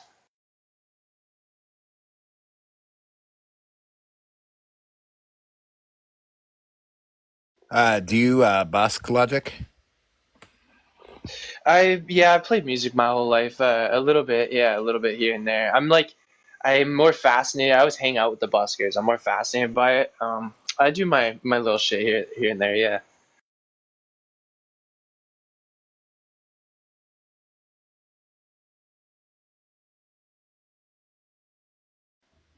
Yeah, actually, yeah, I'm part of. I vend in Washington Square Park in NYC, and like actually just last year was part of a huge protest movement to fight against like police enforcement on buskers. It was getting really out of control. Oh, that's cool. Oh man, it's the absolute like most insane thing when you consider it. Yeah. Oh, it's real bad. Like last summer, one of my friends, like literally over an umbrella, having an umbrella, like their head was like bashed off the concrete. They were like carried out, and like it was real bad. Because they wanted him not to have an umbrella. They wanted her not to have, yeah, an umbrella. Her. Yeah, her, yeah. What the f, man? Yeah, it's pretty Like, bad. What are they doing, bro? Yeah, it's ridiculous. And now like so they cleared out. So like what became the issue is like a few years ago in NYC, like, or well, in New York State in general, but in, you know, the effect being in NYC when weed was like legalized, that caused like a big spurt of people like dealing in public, and then like the whole square got overrun with like you know, people dealing, but it went past just having like MJ into like people having like caps and all that other you know, a whole bunch of other like illegal substances. So they were trying to like deal with that, but then they like were using no discretion and then just coming down on the artists too. And like they were able to like pretty much eradicate most of that. And now this year they're all chill with us. And I'm like, wow, it's almost as if we were never the issue in the first place. Like Or something. God. yeah, it's ridiculous because like I'm having to deal with the same rangers that last year were like just crazy towards us are like trying to be like chill with us now. And I'm like, do you remember a year ago when you were Psychopath. slamming our friends' heads off the sidewalk over umbrellas? Yeah, psychopath. Oh, it's good. No, Yeah. you guys are good now. Yeah, Oh, thank you. Yeah. yeah. Don't worry, they forgive you, Pi. Fucking God. Yeah, I always think even like when I went to Asia and I saw all the just random food pop-ups, like even food trucks and stuff, the regulations are way too much. Like a little, I want some food standards, some safety standards, but like, you know, it shouldn't be impossible to just have a food truck at the square, you know? Shouldn't have to be a millionaire to have a food truck. Like, No, yeah, yeah. And in NYC, art is actually technically legal without a permit. We're called expressive matter vendors. But it's real strict. It's like and when when I say art, I mean like strictly aesthetic art. Like, you're not allowed to have craft, you're not allowed to have jewelry, you're not allowed to have t-shirts, you're not allowed to have really anything functional. It has to be like literature or visual art, explicitly. Busking, you have to have a permit, right? Only if you have amplified sound. Okay, even For like an non acoustic guitar or like an actually Yeah, amplified. yeah. For non-amplified sound, you don't need a permit. Dude, you want to That's hear cool. something fucked up though, Pi? Is where I'm at. There's this guy who goes to literally every sports game or big event with a loudspeaker screaming about how you're all gonna burn in hell, kind of thing. Yeah. Cops won't do anything. They'll fucking Yeah. stand right there because he has a right to do that.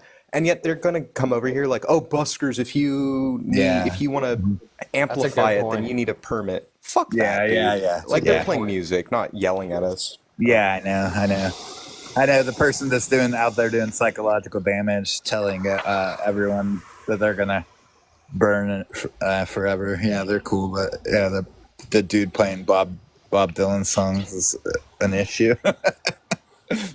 Right. See, I'm all for free speech, but maybe amplified speech should be regulated. Yeah, I mean, what I would like to see, and I have friends that are pushing it, is decibel level. Just make it about decibel level. The amplification seems like arbitrary, right? Like, what does that mean? Like, amplified, okay, like amplified to what degree? Like, because like like acoustic drums that aren't amplified are louder than some dude with like A phone speaker. or a 50-watt pig nose amplifier or something like. Does a phone speaker count as amplified? Like you have a mic through a No. phone speaker? That's the way to No. hack that. Yeah, no, it's but it's not loud enough. There's so much noise pollution in NYC that a phone speaker isn't just gonna be. Yeah. Totally. Yeah. Like, you can't, like, you go, like, I play like just like my phone when I'm sitting at my table, and if I walk like 8 feet away, I can't hear it. Like 8 feet, like with my phone cranked up, like, because the noise pollution is just too. I've read studies of like the general decibel. I forget what it is now, but just like the general city decibel level is so loud. Yeah, it's like you got headphones in on more than half the whole day just by being out there. Yeah.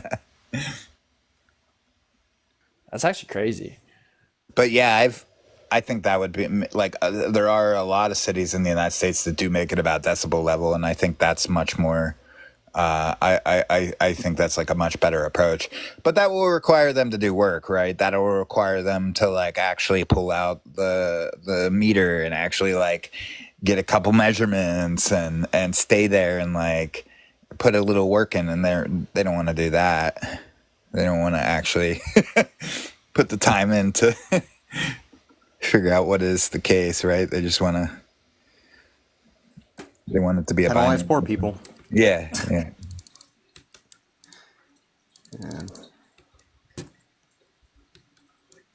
The NYC mayor, like, that we have currently is like really bad too. He's like a former police officer, and he like, it doesn't matter what the cops do. He seems to like err on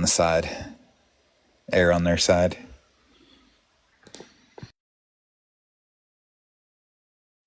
I love the example of the public square because it's such a quintessential cliche. It's such an old thing, the public square.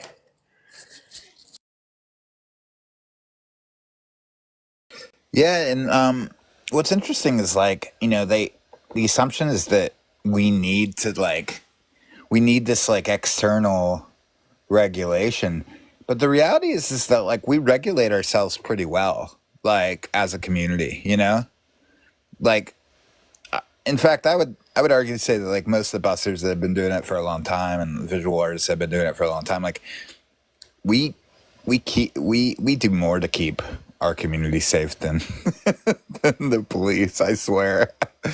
Like, in respect to like specifically like our vicinity, like our local vicinity. I'm not talking about like what's going on a couple streets over or whatever, but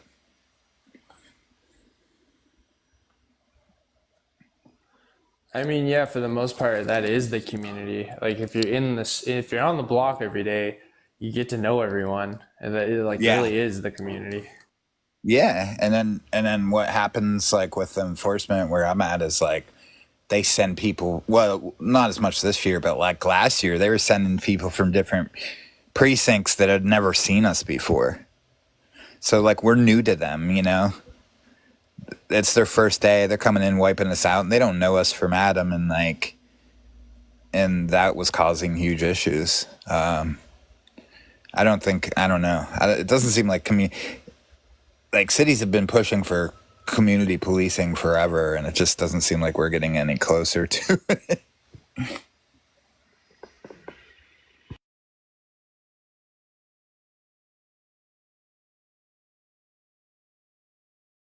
Sorry, I'm just moving here. Might lose a bit of.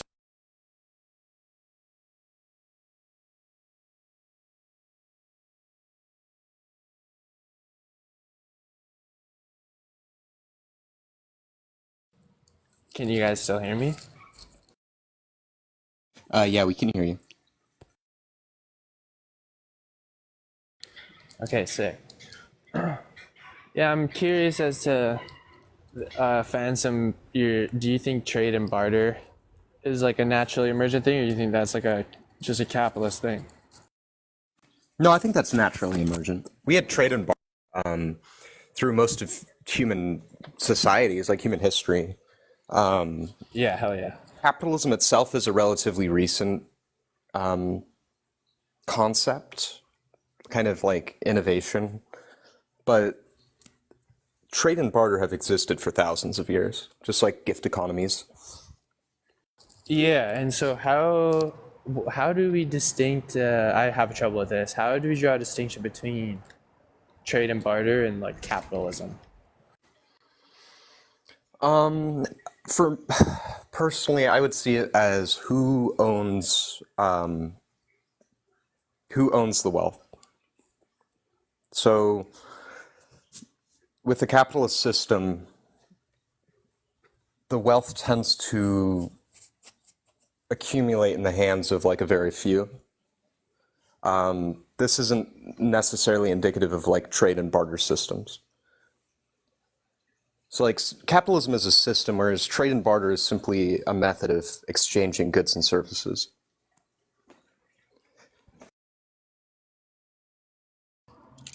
Peace, Pai Chi. Thanks for coming up, bro. Yeah, it was good chatting. I might have to hop soon, Yeah. but I got a little bit extra time. Okay, sure. Yeah, another 5-10 minutes here. I'm down to. Archie, bro, you're so genuine and good faith. Appreciate it.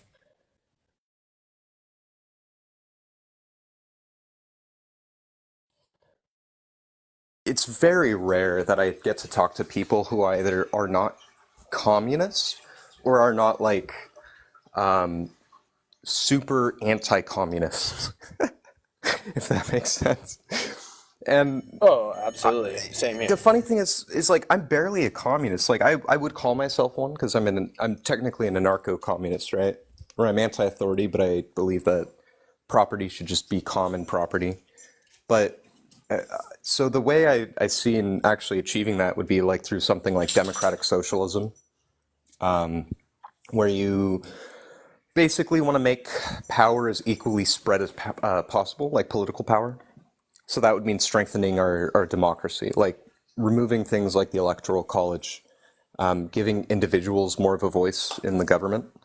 And I believe if we did enact that, we would progress towards a more egalitarian economic system. Like we would kind of move naturally away from capitalism if Yeah. more people I had a love all say that. in our laws. Yeah. I love all that. Do you think technology could help us in that? Oh, 100%. I Like, think what the main like ways? yeah. How? Well, so one of the main ways to achieving communism or like utopian socialism would be through simply an abundance of resources. So to the point where there isn't really any shortage of like basic needs.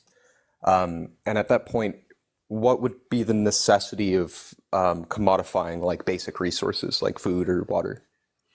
So if technology advances enough of a point where there's enough of a natural surplus, that there doesn't need to be competition over these basic resources, I think that would allow us to transition to like communism pretty effectively. How much further would you say we have made progress in that direction somewhat? Like with the technology wise, or just with the Even communism? I guess limiting poverty, like bringing people out of poverty. No, I think we've done a terrible job, actually. I mean, in like United States, right? We have increasing levels of poverty despite the fact that we're like the richest country on the globe. More people becoming homeless, more people with food insecurity. Even if you take, and part of this has to do with how we measure poverty. Where like technically you'll have people who are not below the poverty line, but are not earning enough to like keep themselves housed and fed. So I think in that sense, we've done a really bad job of distributing resources as they need to be distributed. So what's the time frame you're kind of thinking on here? Like the last 50 years sort of thing with that last 100 years?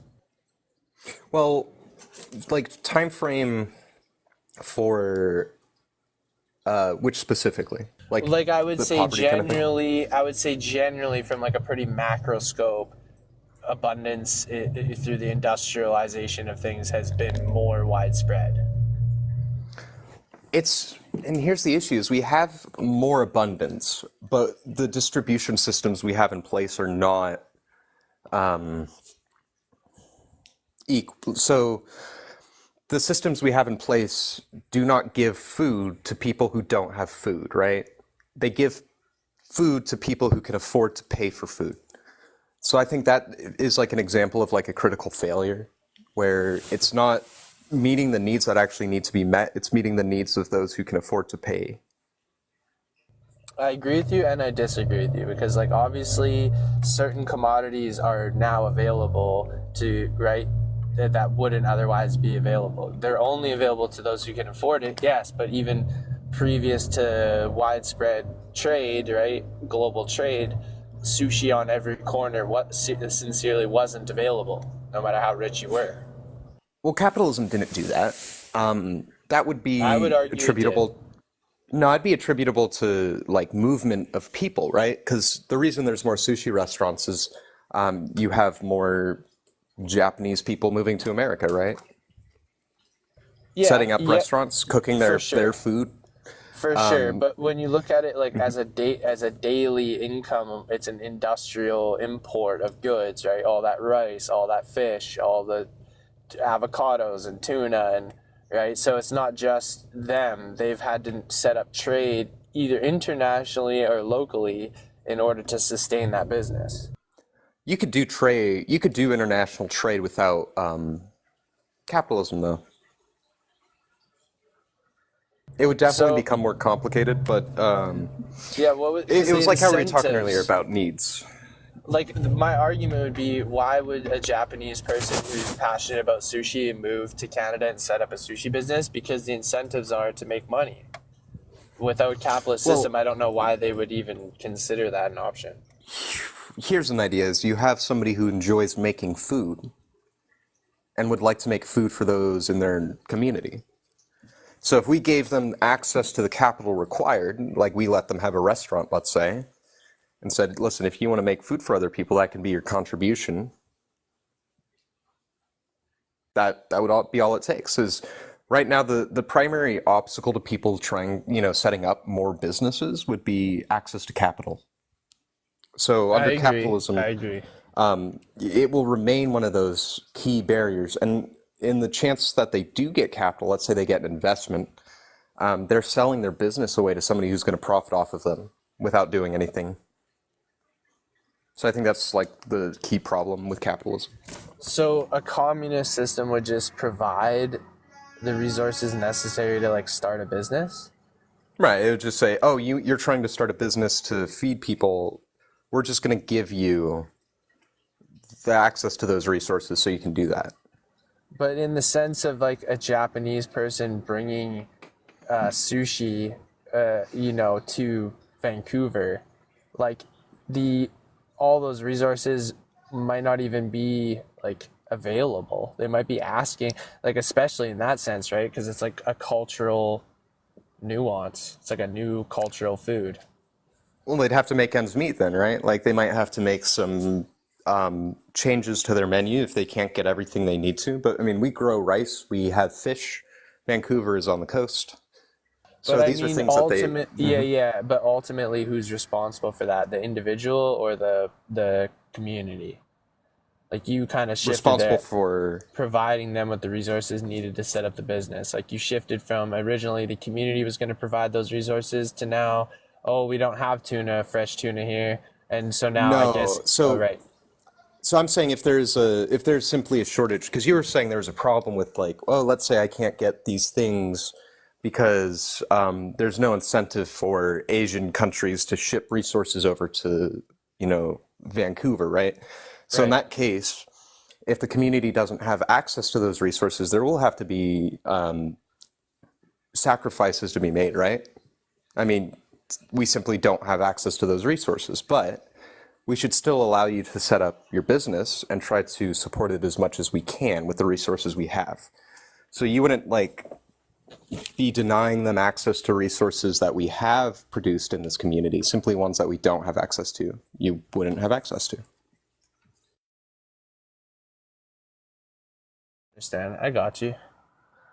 Yeah, It's interesting though. yeah, I agree. yeah, yeah. I'm fascinated by this discussion for sure.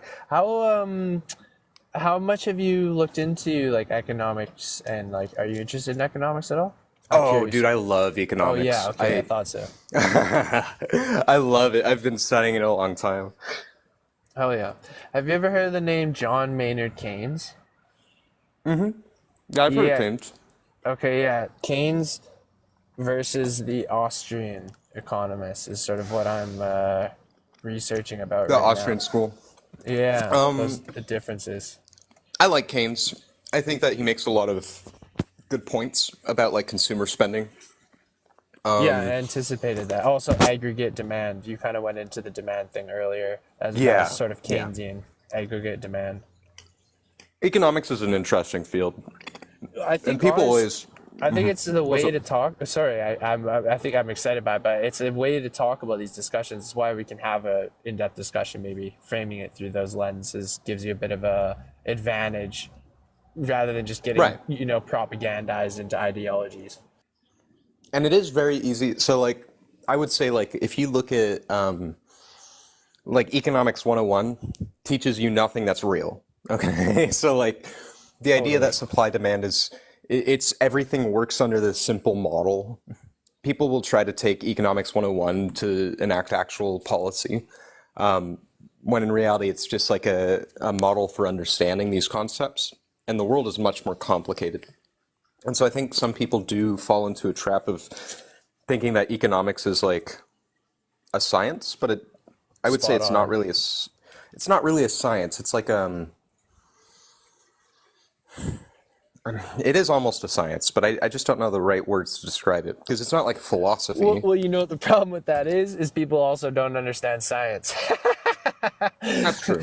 Yeah, it is a science in the sense of it, right? Falsifying theories and working away from certainty, but it's not a science in the sense that's going to arrive us at any way to forecast certainty or like predict I economic might call it a theory. model.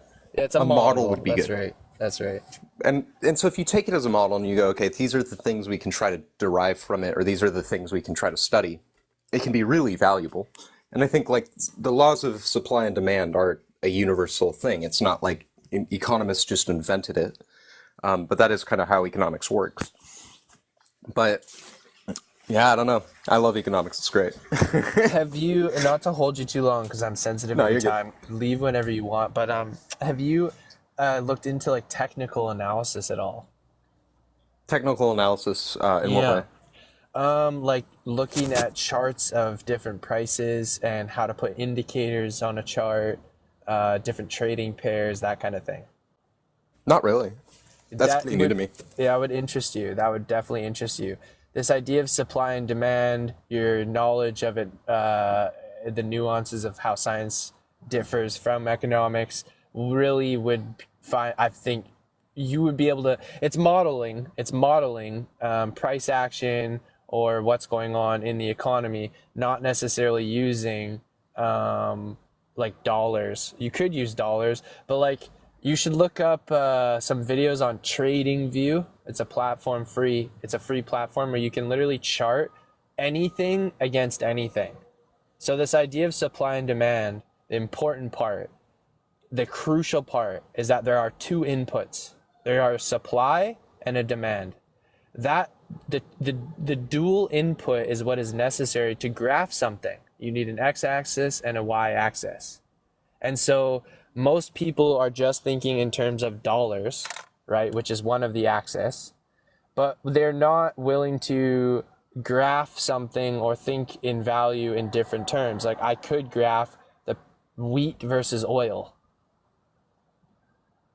right? And that chart doesn't have dollars in it at all. I'm just comparing the supply and demand of wheat versus oil, and that would produce its own chart. Or I could draw a chart of the American dollar versus the Canadian dollar, right? Or I could draw a chart of the Canadian dollar versus the peso, or Canadian dollar versus oil, or I could really do Amazon stock versus oil. So there's like unlimited ways to compare and analyze through technical analysis, which is graphing these different maths. Yeah, that sounds pretty cool. I'll take a look into it. Yeah, TradingView allows you to literally graph anything. It's pretty cool. So you can chart, you could, like I'm saying, all those, you could compare gold versus Amazon stock. And then with that chart, because once you have the price, you could break the price down into many different time frames. You can put many different indicators on top, like a moving average, volatility charting, volume metrics, different oscillators. Not to predict or forecast anything, like you were saying, but more, at least manage risk. Now you're thinking like a capitalist, though. But I think there's a lot of opportunity in this way of thinking. Like you're really smart, and there's a lot of opportunities in the market where if you can get outside of thinking in terms of dollars, which is one of this tension between like communist and capitalist thinking. Like I hate dollars too. I hate fiat currency, right? But I look at that as like a socialist policy or a communist policy. You look at dollars as a capitalist thing. Regardless of those, Well, dollars, yeah, currency is not a communist thing. In under fiat, communism, fiat the is. no, hold on. So the end goal of late stage communism would be the abolition of currency. So That's your. that's your just kind like of what communism would entail. Well, Yeah. you could assume that, but what would I mean? I don't know what else to call a centrally planned fiat currency, because that's certainly not capitalist. Well, it wouldn't be a fiat currency is the problem. It would just you would just take what you needed and you'd give back what you Sure, under are able to. communism, Yeah. okay, I'll grant you that. But capitalism also does not allow for a centrally planned fiat currency, right? Capitalism, I mean, it uses a centrally planned fiat currency. Well, then we're getting our definitions confused, because like that seems too regulatory to me. Like how under a But capitalist I mean, this is how model- all communists. This is all how all communist society, or sorry, not communist, capitalist society, or markets have functioned. Is there's almost always been a central currency. But the idea of it being fiat and centrally controlled is a lot different than like backed by a commodity, like gold backed or something else. It's a lot different. You can definitely have capitalism with a fiat currency. I mean, it wouldn't be like necessarily like there would be different forms of capitalism. I would agree, but that wouldn't necessarily be communist. That you could say that would either be socialist or capitalist. I'll grant you that it doesn't have to be communist. I'll grant you that, but I also don't think it could be capitalist, because it seems too regulatory. Like I don't, from my definition of capitalism, like with a free market without regulation, then we have this centrally planned fiat currency. That just seems like goes against the definition. But I could be confused. That's just You know, I do agree with you though that like generally we assume, I guess, that like our society is capitalist and we have these currencies, but I guess I just disagree with that. I would say something like a gold back standard is closer to capitalist society, but even then, it being centrally and federally like controlled doesn't seem very capitalist. Seems like regulatory, at least socialist. Um, just to draw a quick distinction, something like Bitcoin, you could argue Bitcoin is a fiat currency, I guess, because it doesn't exist in the real world. There's nothing backing it, right? You could argue, oh, the network, but I mean, there's nothing like physical and tangible about it.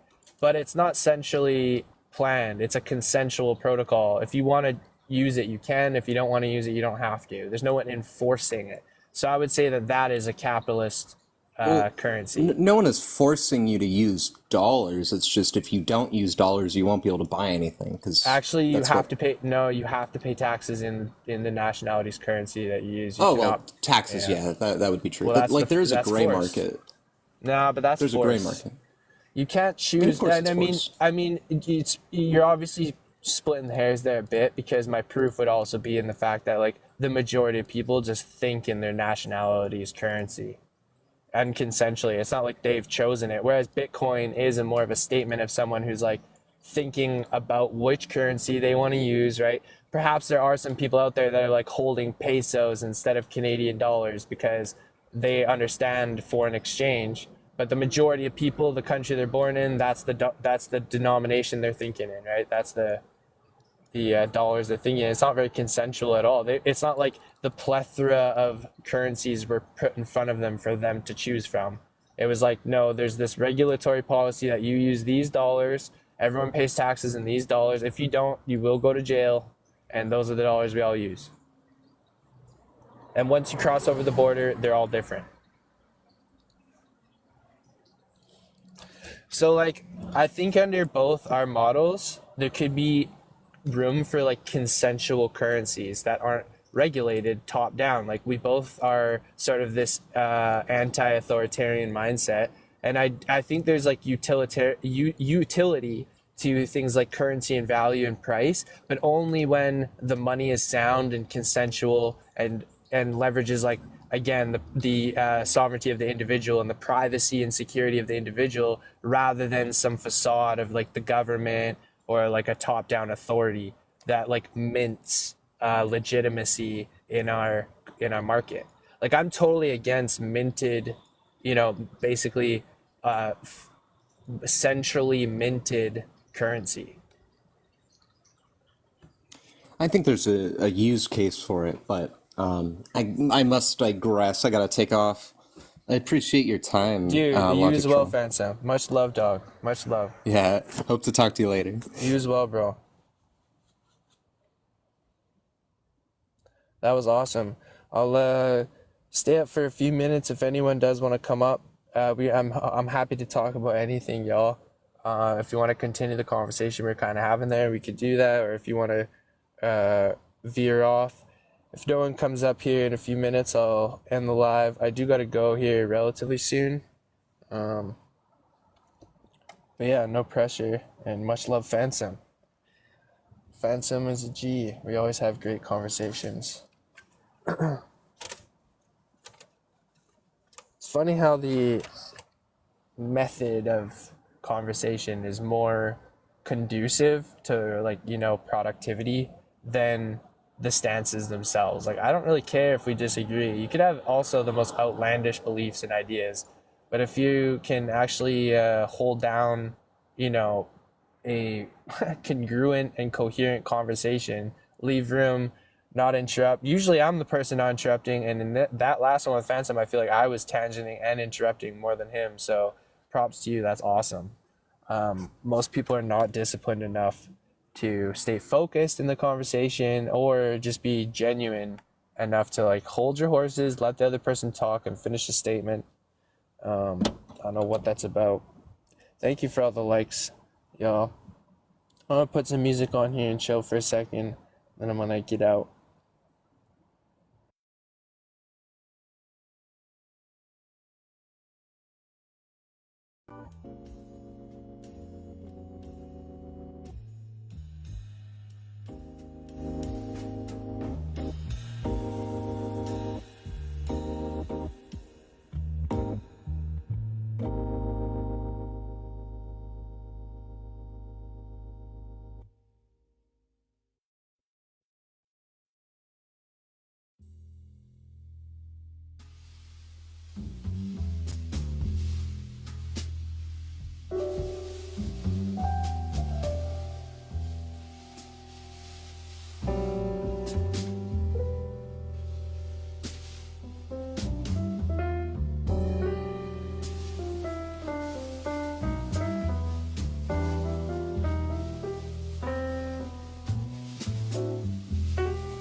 Yo, if anyone does know anything about technical analysis, I'd love to talk to you about graphing, charting, indicators, and yeah, your thoughts on forecasting price. I've read a lot of Nassim Taleb recently, Black Swan, and Skin in the Game. I think there's a lot to be said about skepticism, logic, and how it applies to finance, how our misinterpretation of science really misguides us financially, weirdly enough, and spiritually, I would say. Because I think these are all models for abundance, you know, whether that be mentally or materially. I think there is another great resource that I've come across is The Alchemy of Finance, book by George Soros, which is demonized of the culture. I have no idea whether he's an evil Satanist or not, but the book is amazing. Honestly, his book is amazing. Alchemy of Finance. And I'm trying to apply these concepts. I'd love to learn more about how to manage risk, right? What the keys to risk management and discipline are. Especially how to express myself on a chart. I think, in my opinion, logic is a welcome peek behind the blinders. In my opinion, logic is a social construct to preserve systems of power and justify hierarchies.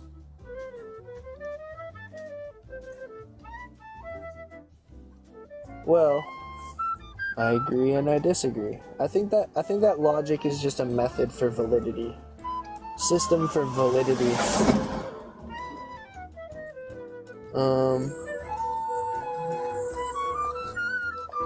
If you don't believe in like logic or validity, I don't know how to rationally like consider your point of view. I can sympathize and empathize with you, right? But I have no way of comparing your view against another person's because you're not using the system of comparison that we call rationality. Right? It's a method for you to be able to validate and falsify your own claims in a way that other people can interpret them. If you don't follow those methods, and this is the thing, is I don't think there is like a central social construct holding this together. I agree with you that it is a social construct, but I think it's emergent. I think it's just like a naturally emergent language model. If you believe in language, you believe in logic. I think language just emerged out of our neurotic primitive selves as, you know, utterances and inner dialogues and eventually expressions, self-expressions. What is valid and who determines the framework for valid? Do you guys like the music or does it make it worse? Tell me that. So validity is just to do with the structure of symbology, structure of an argument, right? And the nice thing about this is that it has no cultural context. It's good? Okay, I'll leave the music on. Hell yeah. Validity has no real cultural context. It removes all variable definitions of symbols, right? It's just noticing the structure of symbology and how it can be checked. So we could put any symbol into the structure of validity, right? We don't have to use like we could literally use A and B to represent any proposition, right? And we could say something like if A then B, and that's validity. That's a inference called modus ponens, right? If P then Q, And that inference rule is just demonstrating the structure of validity. It has nothing to say in context. There's no semantics to the argument. It's just kind of showing what is an argument. It's loaded with cultural context and weaponized to exclude, in my opinion. Yeah, I like your pushback. It's fair criticism. I just don't know how the structure itself could be loaded with cultural context. I understand that modus ponens, the inference rule, comes from like a certain philosopher and has a cultural context that way. But the structure itself seems deductive, right? And the reason I like the word deductive is because it doesn't have any claim to dogma or certainty. Deductions are, again, a form or a structure of an argument that removes variable terms and highlights assumptions. So let's say I was dogmatic, right? I was culturally dogmatic. I had all my biases ingrained into me, all my cultural beliefs. Well, the moment I put them forward as true and unfalsifiable, the moment I become irrational.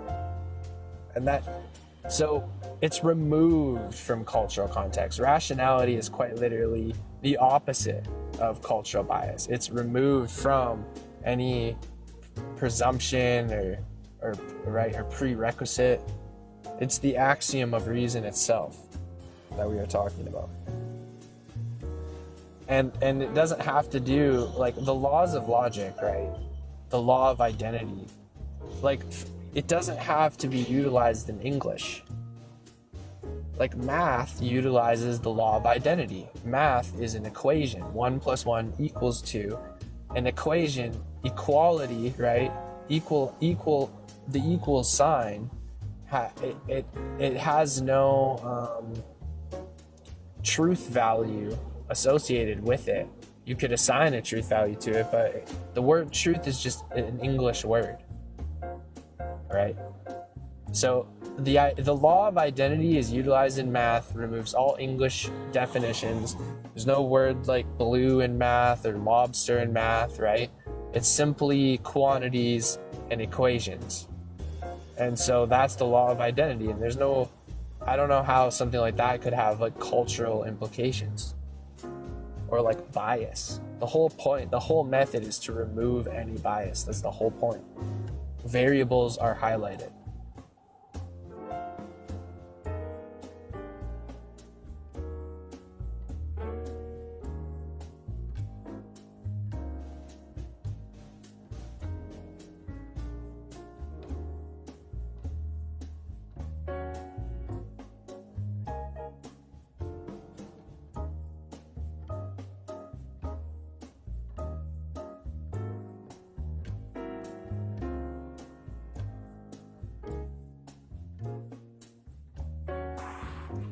I'm going to drive this point home.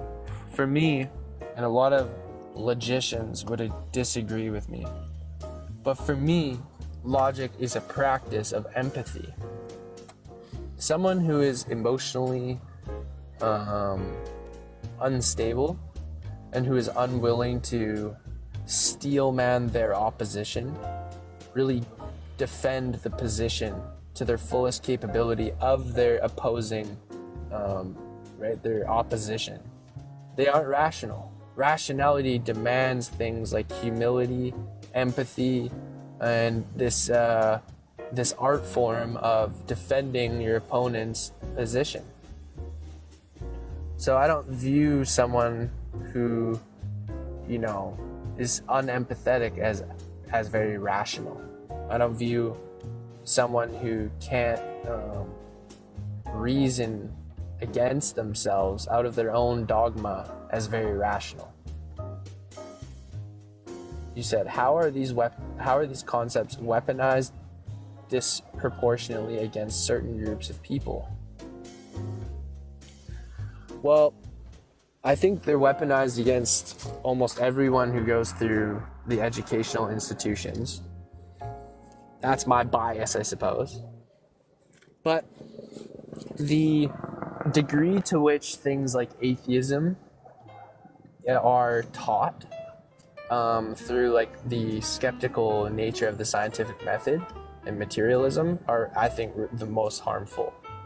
That's how logic is weaponized. Logic is looked at as some form of empirical realization or conclusion. And really, doesn't matter what your cultural background is, if you are taught that, your psychology will be forever insulated from the true tools of empathy. Like, these tools are for empathy, not for reaching some dogmatic conclusion, right? Or some realization, some golden standard of truth.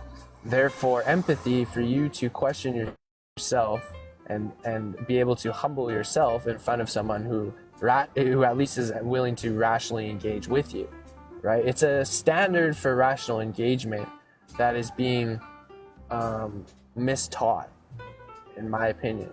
And so to that degree, it's weaponized. If it's taught properly to incorporate spirituality and this element of faith, right? The relaxation of the fact that certainty is ungraspable and we must utilize symbolic tools in order to basically excavate our own assumptions, our own dogma as a spiritual journey.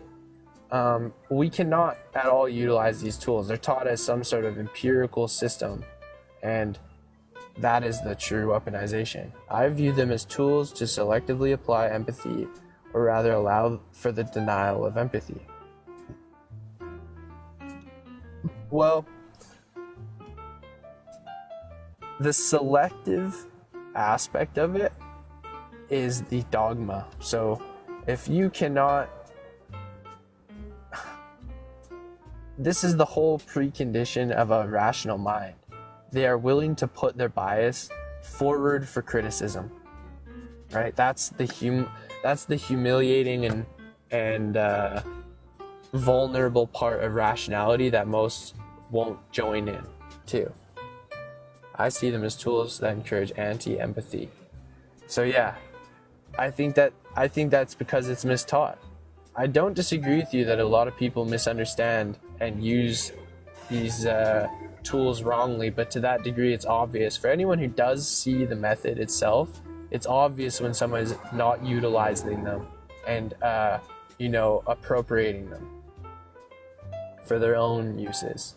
If you properly understand the method, it protects you. It protects you from engaging with people who are irrational and unempathetic. If you see this as some argument to get to some purposeful conclusion to prove your opposition absolutely wrong, then the tool's not for you. If you want to sit down and have a lovely meal, right, and tell stories, the tool is wonderful. The tool will get you there, right? Logic is a form of articulation and abstraction for our opposition, those who speak with different vocabulary, different vernacular, different syntax, trying to empathize with those. I'm starting to view everything through a decolonizing lens. The only problem I have with this is this word colonization versus immigration. I don't know where I view myself, right? People could see me as a colonist. I'm part Scottish, Irish, English, and my ancestors moved to Canada 3 or 4 generations ago, right? But does that mean that I'm a colonist? I mean, I'm a new generation of peoples born on this land. I'm a native to Canada. And let's say I was half Aboriginal, if I was Métis, right? Then these terms like colonizer start to get very slippery. And so I don't know how useful those lenses are, especially as they deconstruct things like private property. I think that private property is a really valuable and important notion to lawfully uphold in our culture. If we don't appreciate private property, I don't know where we're going to go from there. This idea also that we need pure blood lineage in order to protect the land. It's not personal, it's social indoctrination. The idea that pure blood lineage is the only way that you get rights to protect the land is also concerning to me. I'm not guilty for my ancestors, right?